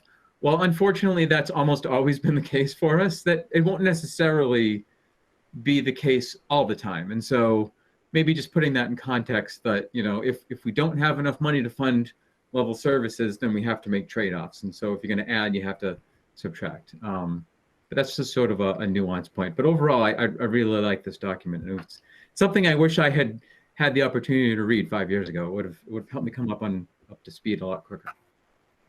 So I really appreciate those comments and take them under significant advisement. I may make some additional sort of edits and additions to it as a result. The thing I will say relative to it was by design, to my mind anyway, it was by design. I didn't put any sort of current information or recent history in there. The broad metric of about 85% is very broad and doesn't really change from year to year. But but I intentionally sort of didn't include any specific to the current year. I do think, though, that is absolutely the starting point when you get into, so this is, I think of as being available sort of at all times for all people to see and get started. As we move into the next literally few weeks, quite frankly, that type of reference material where we have that broader picture of expenses and revenues, percentages of each in the different categories, and sort of what's the change from one year to the other. Absolutely, sort of a first step in the conversation for folks that kind of, I think, immediately follows this and sort of sits right with this as a first step in getting people prepared to talk about the current fiscal year coming up and what we need to do.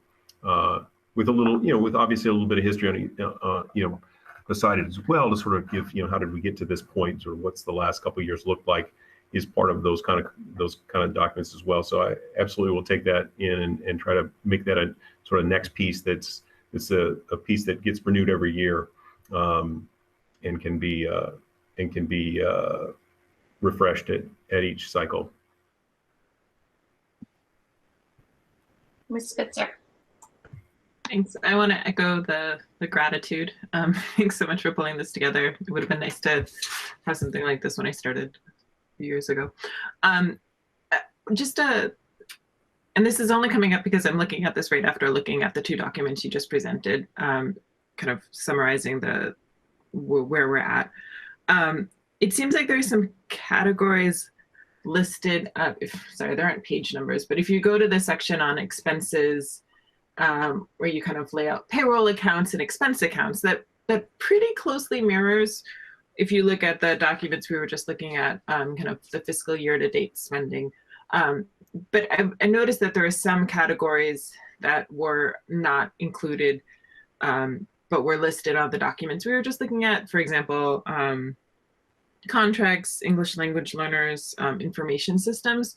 So I just had the suggestion that, given that often I think this will be a guide for somebody who's trying to digest the documents like the ones we were just looking at, that if maybe just compare and make sure that we've got all of the categories that appear on the regular budget documents listed here, just so that, because I think it's a really good guide, and I could see myself in the future like pulling up this document while I'm looking at like the fiscal year quarter two, 2022 quarter two report or something like that.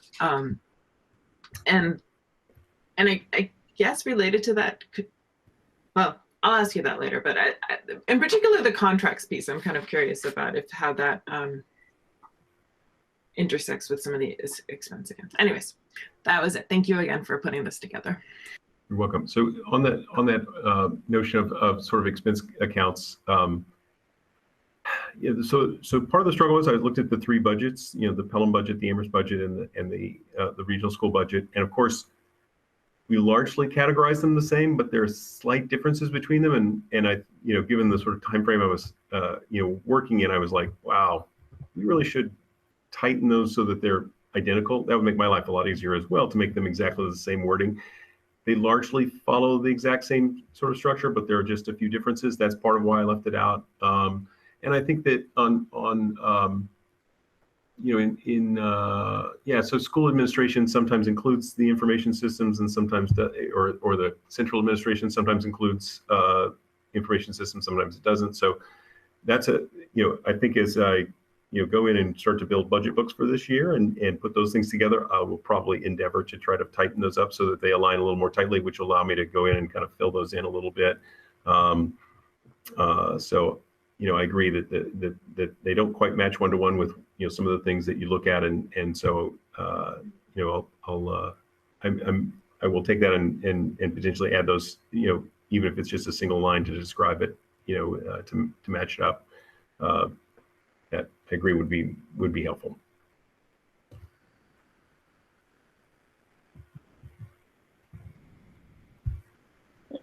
Other questions or comments?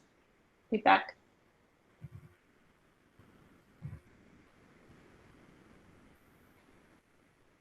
No?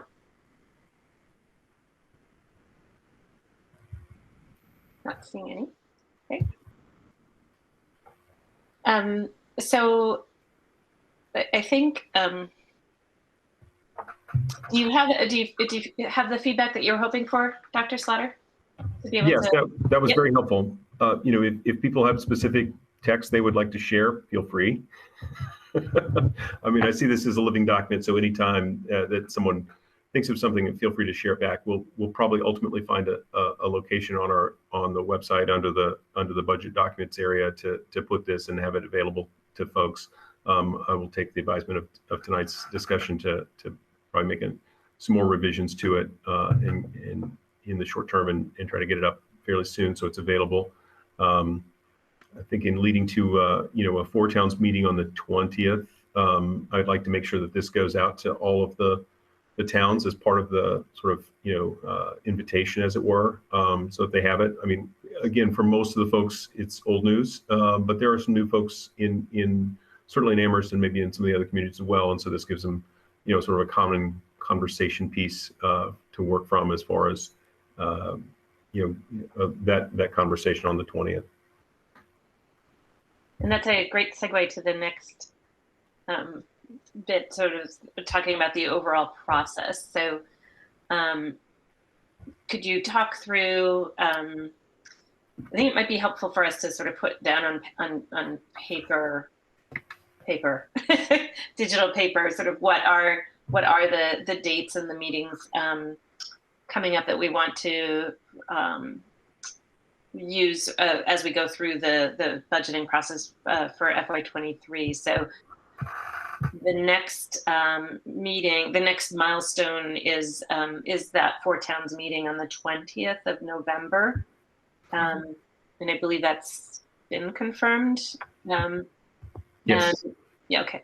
So could you describe the plan for that, and then sort of what else is being, that we're planning for the development process?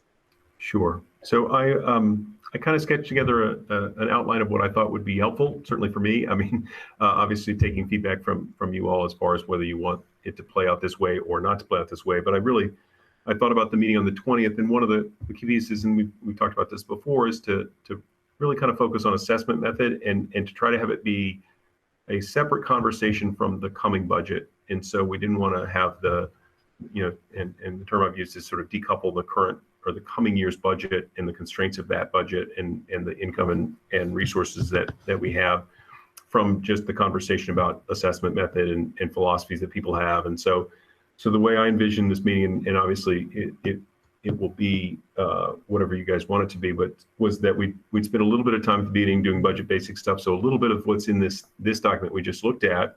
But I'd like to spend some time and be a little more focused on the resources side, in other words, the revenue side of things, because I'd like to lead into a rich conversation about assessment methods. And in particular, I'd like to have a few, some of the ones we've had over the last couple of years and speak to in a generic way, how sensitive they are to change. In other words, and how sensitive they are to impacting towns in one way or another, so that there's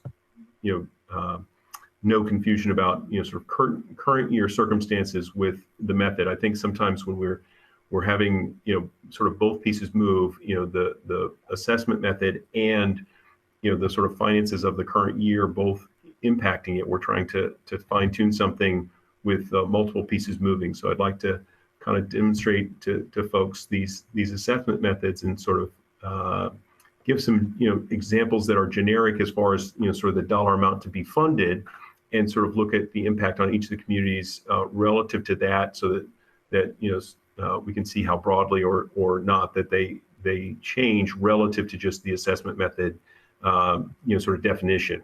Because I think that primes us for a richer conversation about people's philosophy about why they like one method over another and that sort of thing. And so the second part of the conversation, and I was thinking about was to get a sort of a statement from each community around what are the financial and sort of political constraints they're operating under, as they go to adopt a regional school budget, and how that influences their point of view, or what is their particular point of view and rationale behind the assessment method they favor. So We have varying opinions from we should go to what's in our regional agreement fully and completely to we think we should use a statutory type method in totality. And so I would like for us in that space to have each of the towns kind of report back and reaffirm for folks the constraints they're operating under, just so that people are sympathetic to what people are bumping up against. Some communities are a lot closer to the Prop 2.5 limits of $25 per $1,000 of evaluation on a property. They're bumping up against that limitation, which once you hit that $25 limit, you can't raise taxes. But other communities are facing other constraints. They have large capital needs, perhaps, or they have other demands on their budgets, or political points of view that their community supports that are different. And so if what I'm hoping is we can kind of send out some prompting questions in advance, so that those finance committees and select boards and school committees can kind of frame it and present it, and we can all hopefully listen to it in a way that we're gaining some understanding of each other. But also I think that to the question of sort of rationale for supporting a particular one, what are the underpinning motivations and logic that they're using to advocate for one versus another, and that'll be helpful to me, I think, as far as trying to craft an assessment method that we can potentially, which we can use this year, but certainly might be able to use for a few years in a row, and bring some stability to this process. But that's kind of how I'm thinking of the conversation. I think that these are often many of these things are things that have been discussed in past meetings, and so it's kind of old news. But I think to try to reframe it and to have people prepare in advance to sort of present their particular town's point of view, and not necessarily in a monolithic way, as if it's 100% or 0% within their communities they're going to vote for or not vote for this or that or the other, but to indicate sort of how strongly certain beliefs are held within their community, and how much comfort or discomfort they have with different methods, and that sort of thing will be useful to all of us, because we're going to have to find a compromise method of some sort, which is and we've got some opinions that are very, very much at opposite ends of how to approach it. So we've got to recognize that there's some compromise that we'll all be equally unhappy with, but hopefully sufficiently happy with to be functional. So that's kind of what I was thinking as for this meeting on the 20th.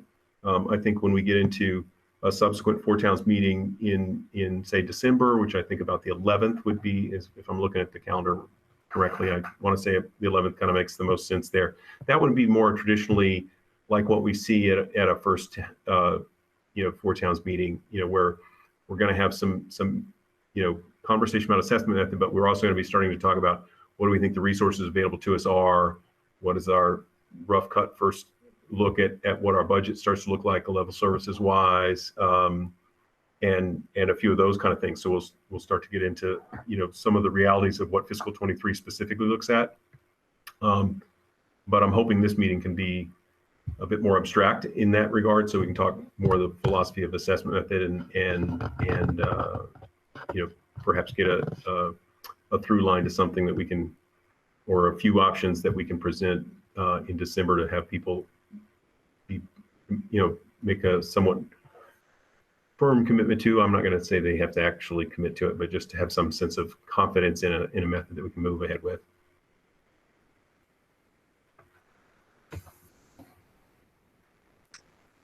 That's super helpful.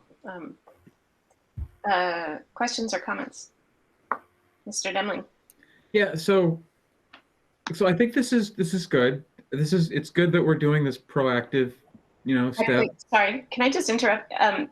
Dr. Slaughter, can you stop sharing your screen so that we can, is that okay for everybody? So we can see each other's faces? Great, thank you, sorry. Yeah, so I think this is good that we're taking this step that we haven't before. Not that we haven't tried to work on the assessment method compromised before, but having this open meeting is good. I think important though for the framing, particularly in how we send out the advanced questions and what we ask people to prepare to do, and how we frame it at the beginning of the meeting, is that yes, we want to hear where you're coming from and what your town wants for the assessment method and why. You know, I'm perfectly happy to hear people, you know, state their case in whatever level of detail, wonky or not, they want to present it in, and you know, about and that's good for other towns to be able to listen to each town and say, this is not only what we want, but this is why we want it.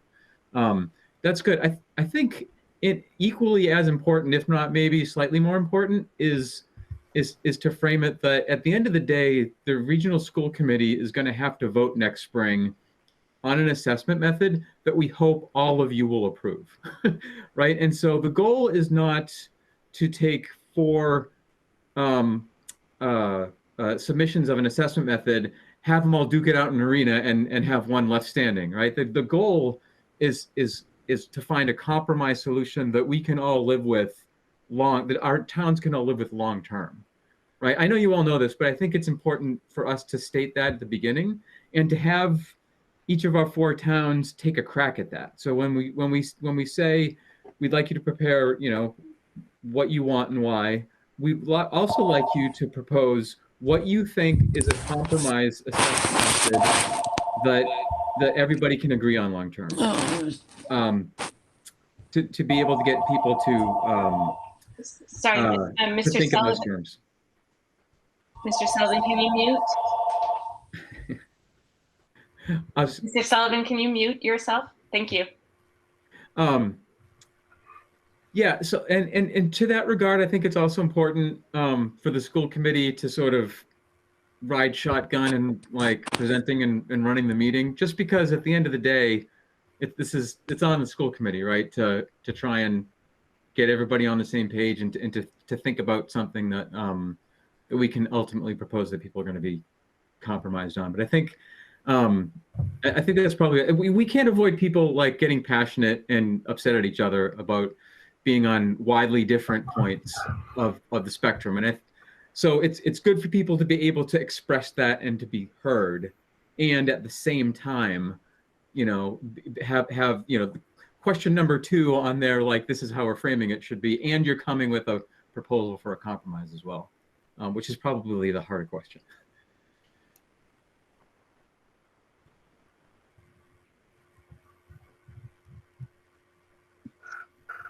Other comments? Questions?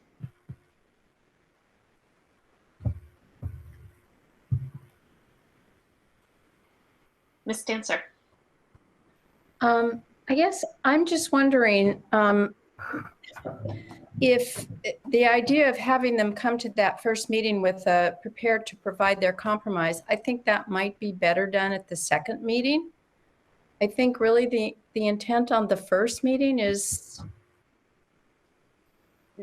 not to create the compromise. I think the idea that that's the goal as we work through the process, but maybe that first meeting is not where we want people to come necessarily with the compromise. I think that might be a step beyond and might be better for the second meeting. I mean, that's my opinion, I guess.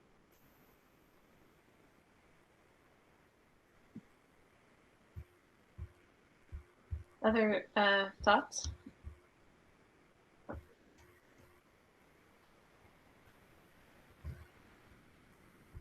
One of the things that that we had talked about also was having a community forum, and our next when we get to our agenda planning, we'll get to this, but we're not meeting again before that 4 Towns meeting on the 20th.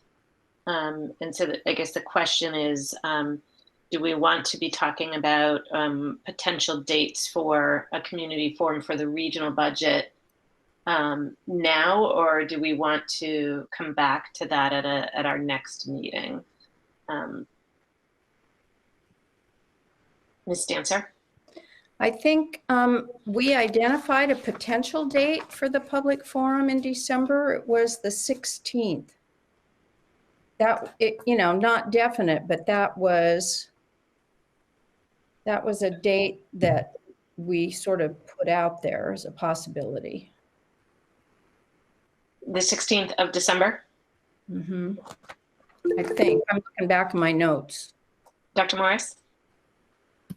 Yeah, I have that as well. I just think I'd recommend bringing that up at the Fort-Town meeting to make sure that works. Sometimes you get later in December and people's schedules get funky. So I think maybe having that as the last kind of order of business at the end of the meeting that's upcoming on the 20th, just to assess people's availability and the time on it. But it's no problem for me. Don't get me wrong. But it's just, my experience is there's a lot of people go to those meetings. It's a good thing to just check in at the end and you do a yay, nay. It doesn't have to do a doodle poll. There's way too many people for that. But just to make sure every town feels like they can have a representative group go. And I'm sure it'll work out, but I just think my experience is it feels better when we ask the question instead of assume we know the answer.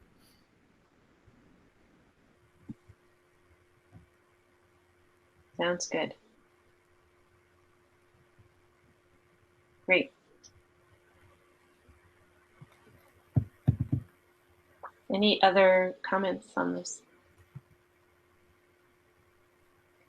I think this, if I haven't said this already, I do think that, I think as Mr. Demling stated, sort of, I think this having this initial Four Towns meeting in November is just to talk about assessment method and explain that and sort of get that insight. I think in an open meeting, I think will be really beneficial for everybody. So I look forward to it.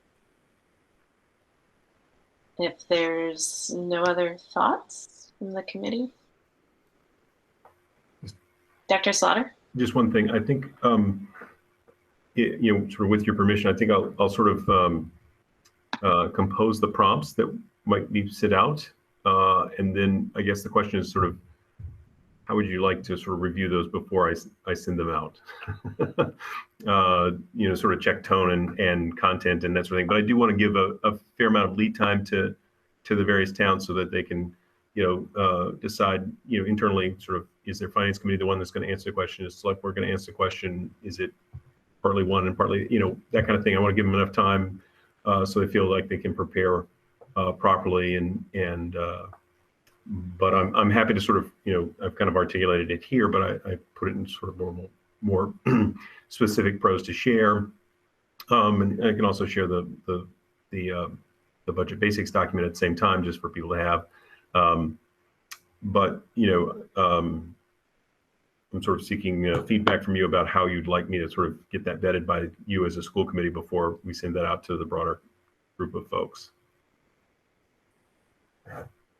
It occurs to me that that might be something that the budget subcommittee could sort of support you on. Is that, looking at the budget committee folks? Yeah.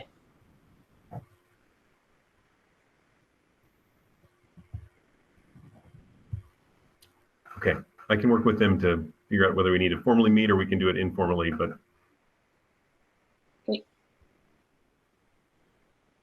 You got a thumbs up. I don't know if you could. I don't know which way your screen is, so. Great.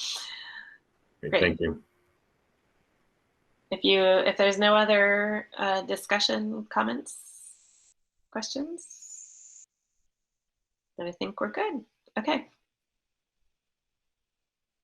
Then we'll move on to the next item, which is not about budget. It's about meeting minutes. So this was a question that came up at, I think, our last meeting, that when we switched to board docs and using board docs for our meeting agendas and minutes, it changed how our meeting minutes are shared with the public. And so we wanted to have a conversation about that. In the past, when we had physical packets, agenda packets, the draft agendas were available as part of that packet to to anybody in the public that attended the meetings. And now, because of the way Board Docs is set up, it isn't automatically happening in that same way.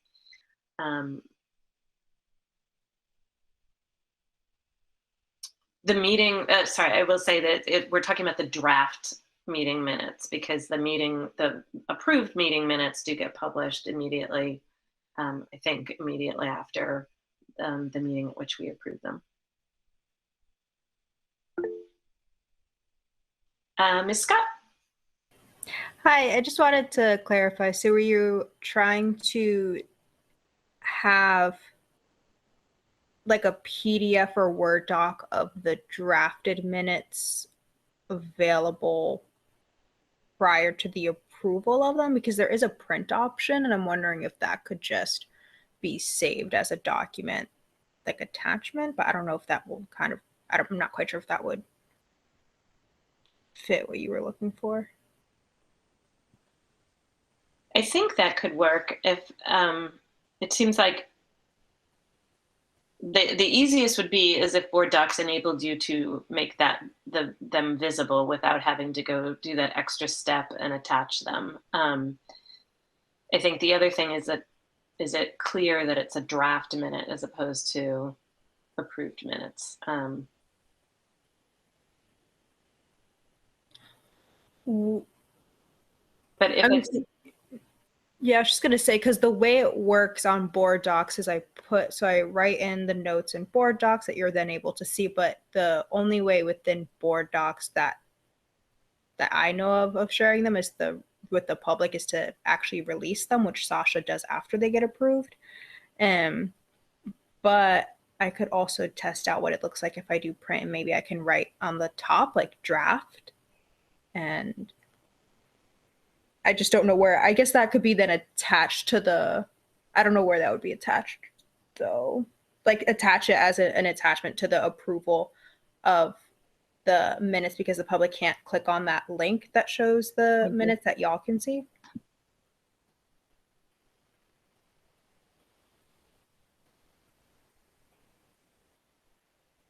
yeah, and when the approved minutes are released, they're attached to the actual meeting, not to the meeting at which they're approved, correct? So that's one way to see that. I guess the question is to the committee, is this something that you want to try? Mr.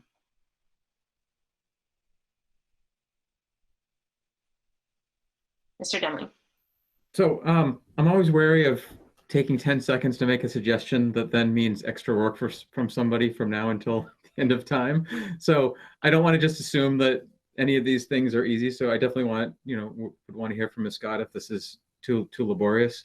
I guess for me, there's two things. One is just making what we're about to approve available on the meeting in which it's approved. And so that print option, I think, would suffice, where you just print to PDF and then it's just attached as a document, like any other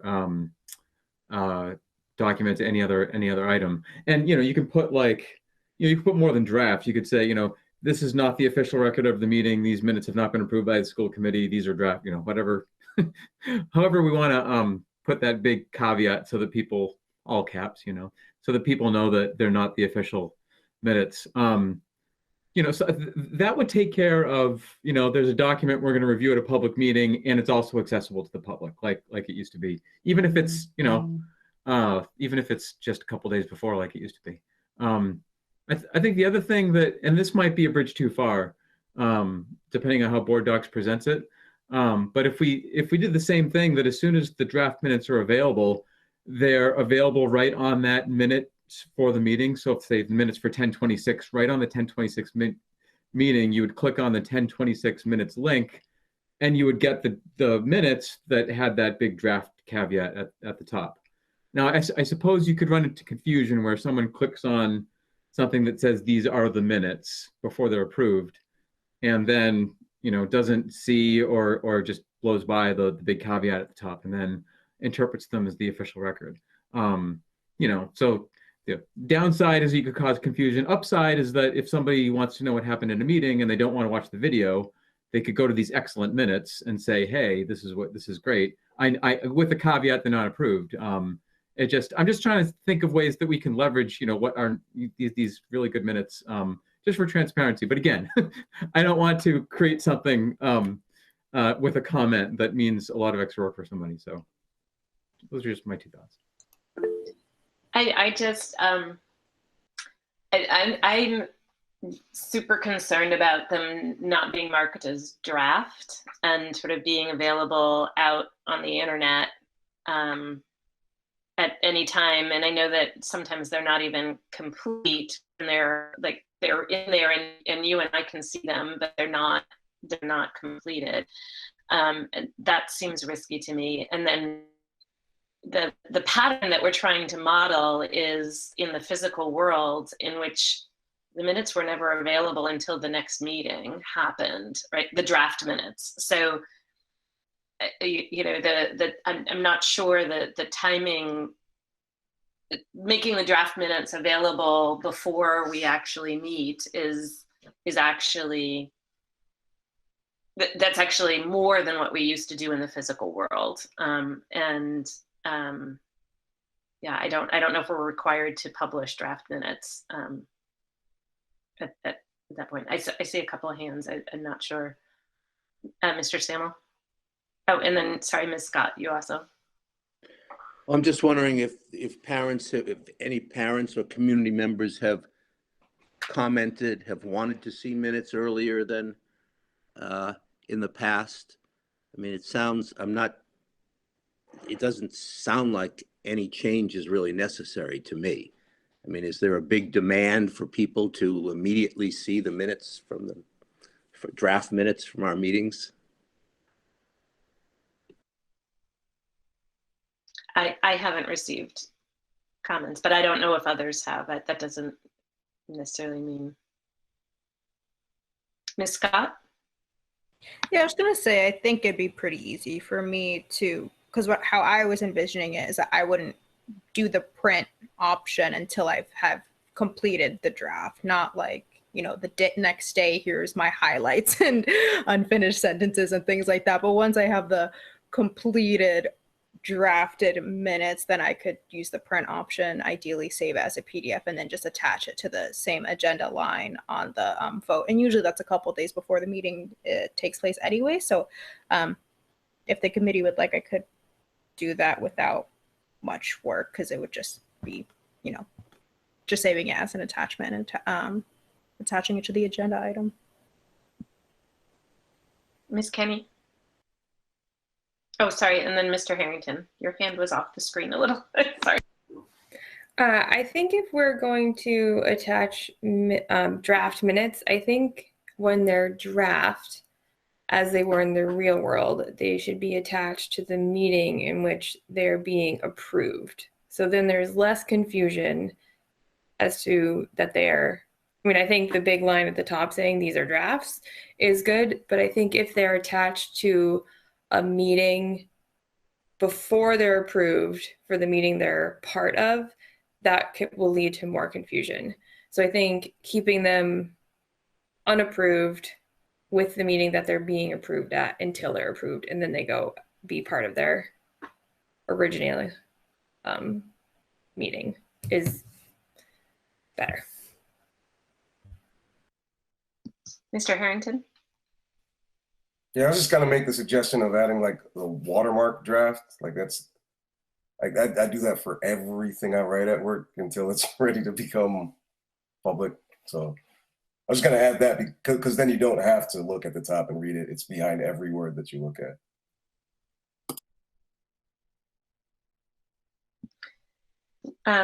Why don't we, for our next meeting, try it, and we'll see how it works. I think for me, unless we can have it on as either as a watermark or somehow like in the document itself, stating that it's draft, not approved, or just draft, so that if anybody in the public were to print those out or send them or share them, then it's clear that those are the drafted, not approved, in case there are edits.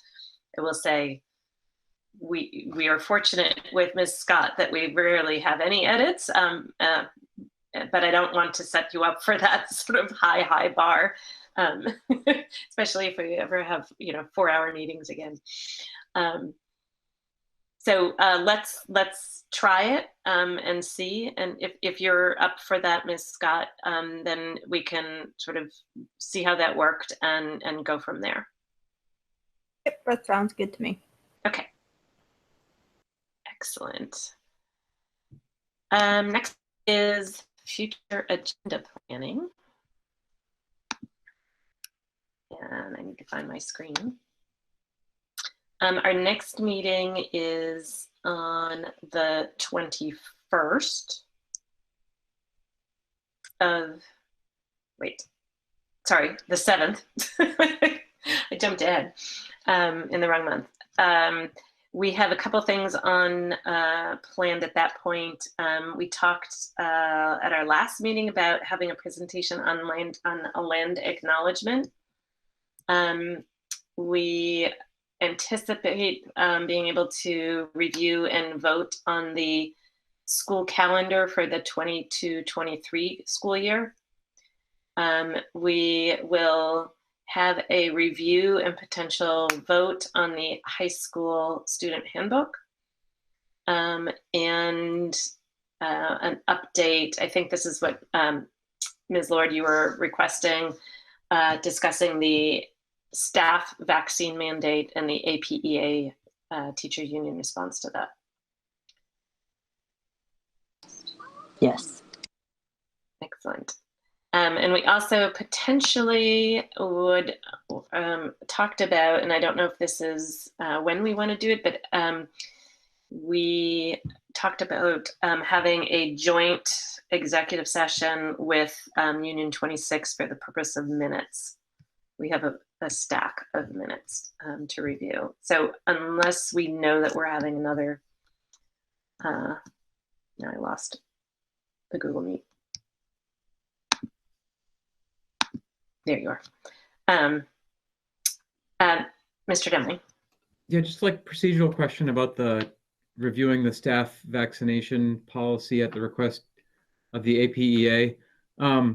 Is this to discuss impact bargaining? Because we had mentioned when we passed the policy that it would lead to impact bargaining, and then this is coming out of some bargaining related session. I just want to make sure that this is something that's appropriate for us to be reviewing in public as opposed to a strategy session and an executive session. I still don't understand the scope. Dr. Morris. That's a decision the committee can make. It could also do both ways. So it could start the meeting with an executive session, choose to have a public session discussion about it, could do it all in executive session. I don't want to speak for Ms. Lord, but we chatted briefly this afternoon, and as I think some of the discussion would directly relate to a policy that was passed in a public session. There was some interest in Ms. Cunningham as well in having that be a public discussion as opposed to negotiations, which is based on a non-public discussion, right? Of, this is impact bargaining isn't like typical bargaining, and it's relevant to a policy passed in public session with much public input. So certainly the committee can choose to do it whichever way it wants, but the thinking that Ms. Lord and I had, and Ms. Lord, if I'm misquoting you, I'm sure they let me know, was that it's a matter of public interest. It was talked about and passed in public session, and to not have that conversation in public, felt a little funny in terms of transparency. But I think the larger point you're making of perhaps it's worth having an executive session in the front end to inform that public discussion. I'm not saying you said exactly that, but it's making me think that that's a wise course of action. That sounds good. Okay. Any other, Ms. Stancer? What is impact bargaining? Dr. Marks. So impact bargaining is when any bargaining unit has the kind of right legally to bargain the impact of a decision the school committee makes. So in this particular instance, the school committee passed a policy that was well within its scope. And within our bargaining units, they have the right, and we inform them of that decision, to not bargain the actual policy, which was within the school committee rights, but bargain the impact on its members. And so it's there's different rules that govern it. Impact bargaining, things can be implemented if impact bargaining is not successful, and that functions really differently than typical bargaining. So that's something I think we could go over, to Mr. Denling's point, perhaps in executive session, and either Mr. Terry or Ms. Cunningham probably could do a better job explaining it than I just did.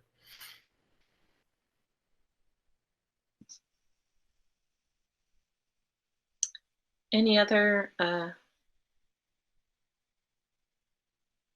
comments on that December 7th agenda? Would we, at that point, would it make sense to include sort of the FY23 budget process at that one as well? Sort of the next steps coming out of the Four Towns meeting, the first Four Towns meeting, I should say. Yes, I think so. Great. Okay. And then after that, our last meeting of the calendar year is on the 21st of December. We'll have an update on our ESSER spending. The presentation on the ARMS Happiness Project, which we learned about at our meeting our last meeting. Our annual Human Resources report from Assistant Superintendent Cunningham. And then we'll hear about high school new courses.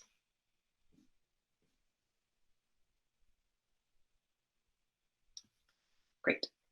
Any other thoughts at this point? No? Okay. Next, we have the warrant report. So Ms. Spitzer, it looks like there's a warrant. I don't know if it's the ones that you have. There are warrants. There was an Amherst warrant in there, so I'm going to ignore that one. And then I signed 2 this afternoon that I'll report on now as well. So 4 total. So I, Carrie Spitzer, authorized by my signature to middle school student activities transfer in the amount of $7,641.46 for the transfer dated November 9th, 2021. This included other funds in the same amount and was signed by me on November 9th, 2021. I, Carrie Spitzer, authorized by my signature to payables in the amount of $1,976.43 for the warrant dated November 9th, 2021. This included general fund expenses of the same amount and was signed by me on November 9th, 2021. I, Carrie Spitzer, authorized by my signature to payables in the amount of $698,969.23 for the warrant dated November 3rd, 2021. This included general fund expenses of $608,770.96, revolving fund expenses of $45,951.21, grant fund expenses of $42,996.06, and capital funds in the amount of $1,251. This was signed by me on November 4th, 2021. I, Carrie Spitzer, authorized by my signature to payables in the amount of $149,032.71 for the warrant dated November 5th, 2021. This included general fund expenses of $148,752.26, revolving fund expenses of $280.45, and was signed by me on November 8th, 2021. And that's it.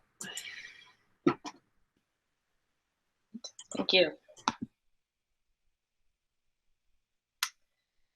Next up is gifts, and we do have, I'm opening the document. It looks like one gift, So I will move that we accept the following gift from actually one gift and one grant. Gift from the ARHS PGO to support Giving Tuesday Light Up the Stage fundraiser for new stage lighting in the amount of $2,824. And that we accept a grant from the FY22 Rural School Aid to support district efforts to increase regional collaboration, consolidations, and other efficiencies in the amount of $90,085.91. Is there a second? Second. And is there a discussion? Mr. Demling? I just want to say a quick thank you to Senator Adam Hines, who is the reason why we have this rural schools line, and Senator Comerford and Representative Blay and Representative Dahm, who have been big supporters of this line, which benefits our district directly. So thank you. Any further discussion? No? So we'll move to a roll call vote. Mr. Demling? Demling, aye. Mr. Harrington? Harrington, aye. Ms. Kenny? Kenny, I. Ms. Lord? Lord, aye. Ms. Spitzer? Spitzer, aye. Mr. Stammel? Stammel, aye. Ms. Stancer? Dancer, I. Mr. Sullivan? Sullivan, aye. And McDonald, aye. The motion passes unanimously. And lost my cursor. Anybody would like to make a motion? I move that we adjourn this meeting. Is there a second? Sorry, I should have said Lord. No. Moved by Lord, seconded by Kenny. There's no discussion, and we take a vote. Mr. Demling? Demling, aye. Mr. Harrington? Harrington, aye. Ms. Kenny? Kenny, I. Ms. Lord? Lord, aye. Ms. Spitzer? Spitzer, aye. Mr. Stammel? Stammel, aye. Ms. Dancer? Dancer, I. Mr. Sullivan? Sullivan, aye. And McDonald, aye. We are adjourned. Thank you, everybody.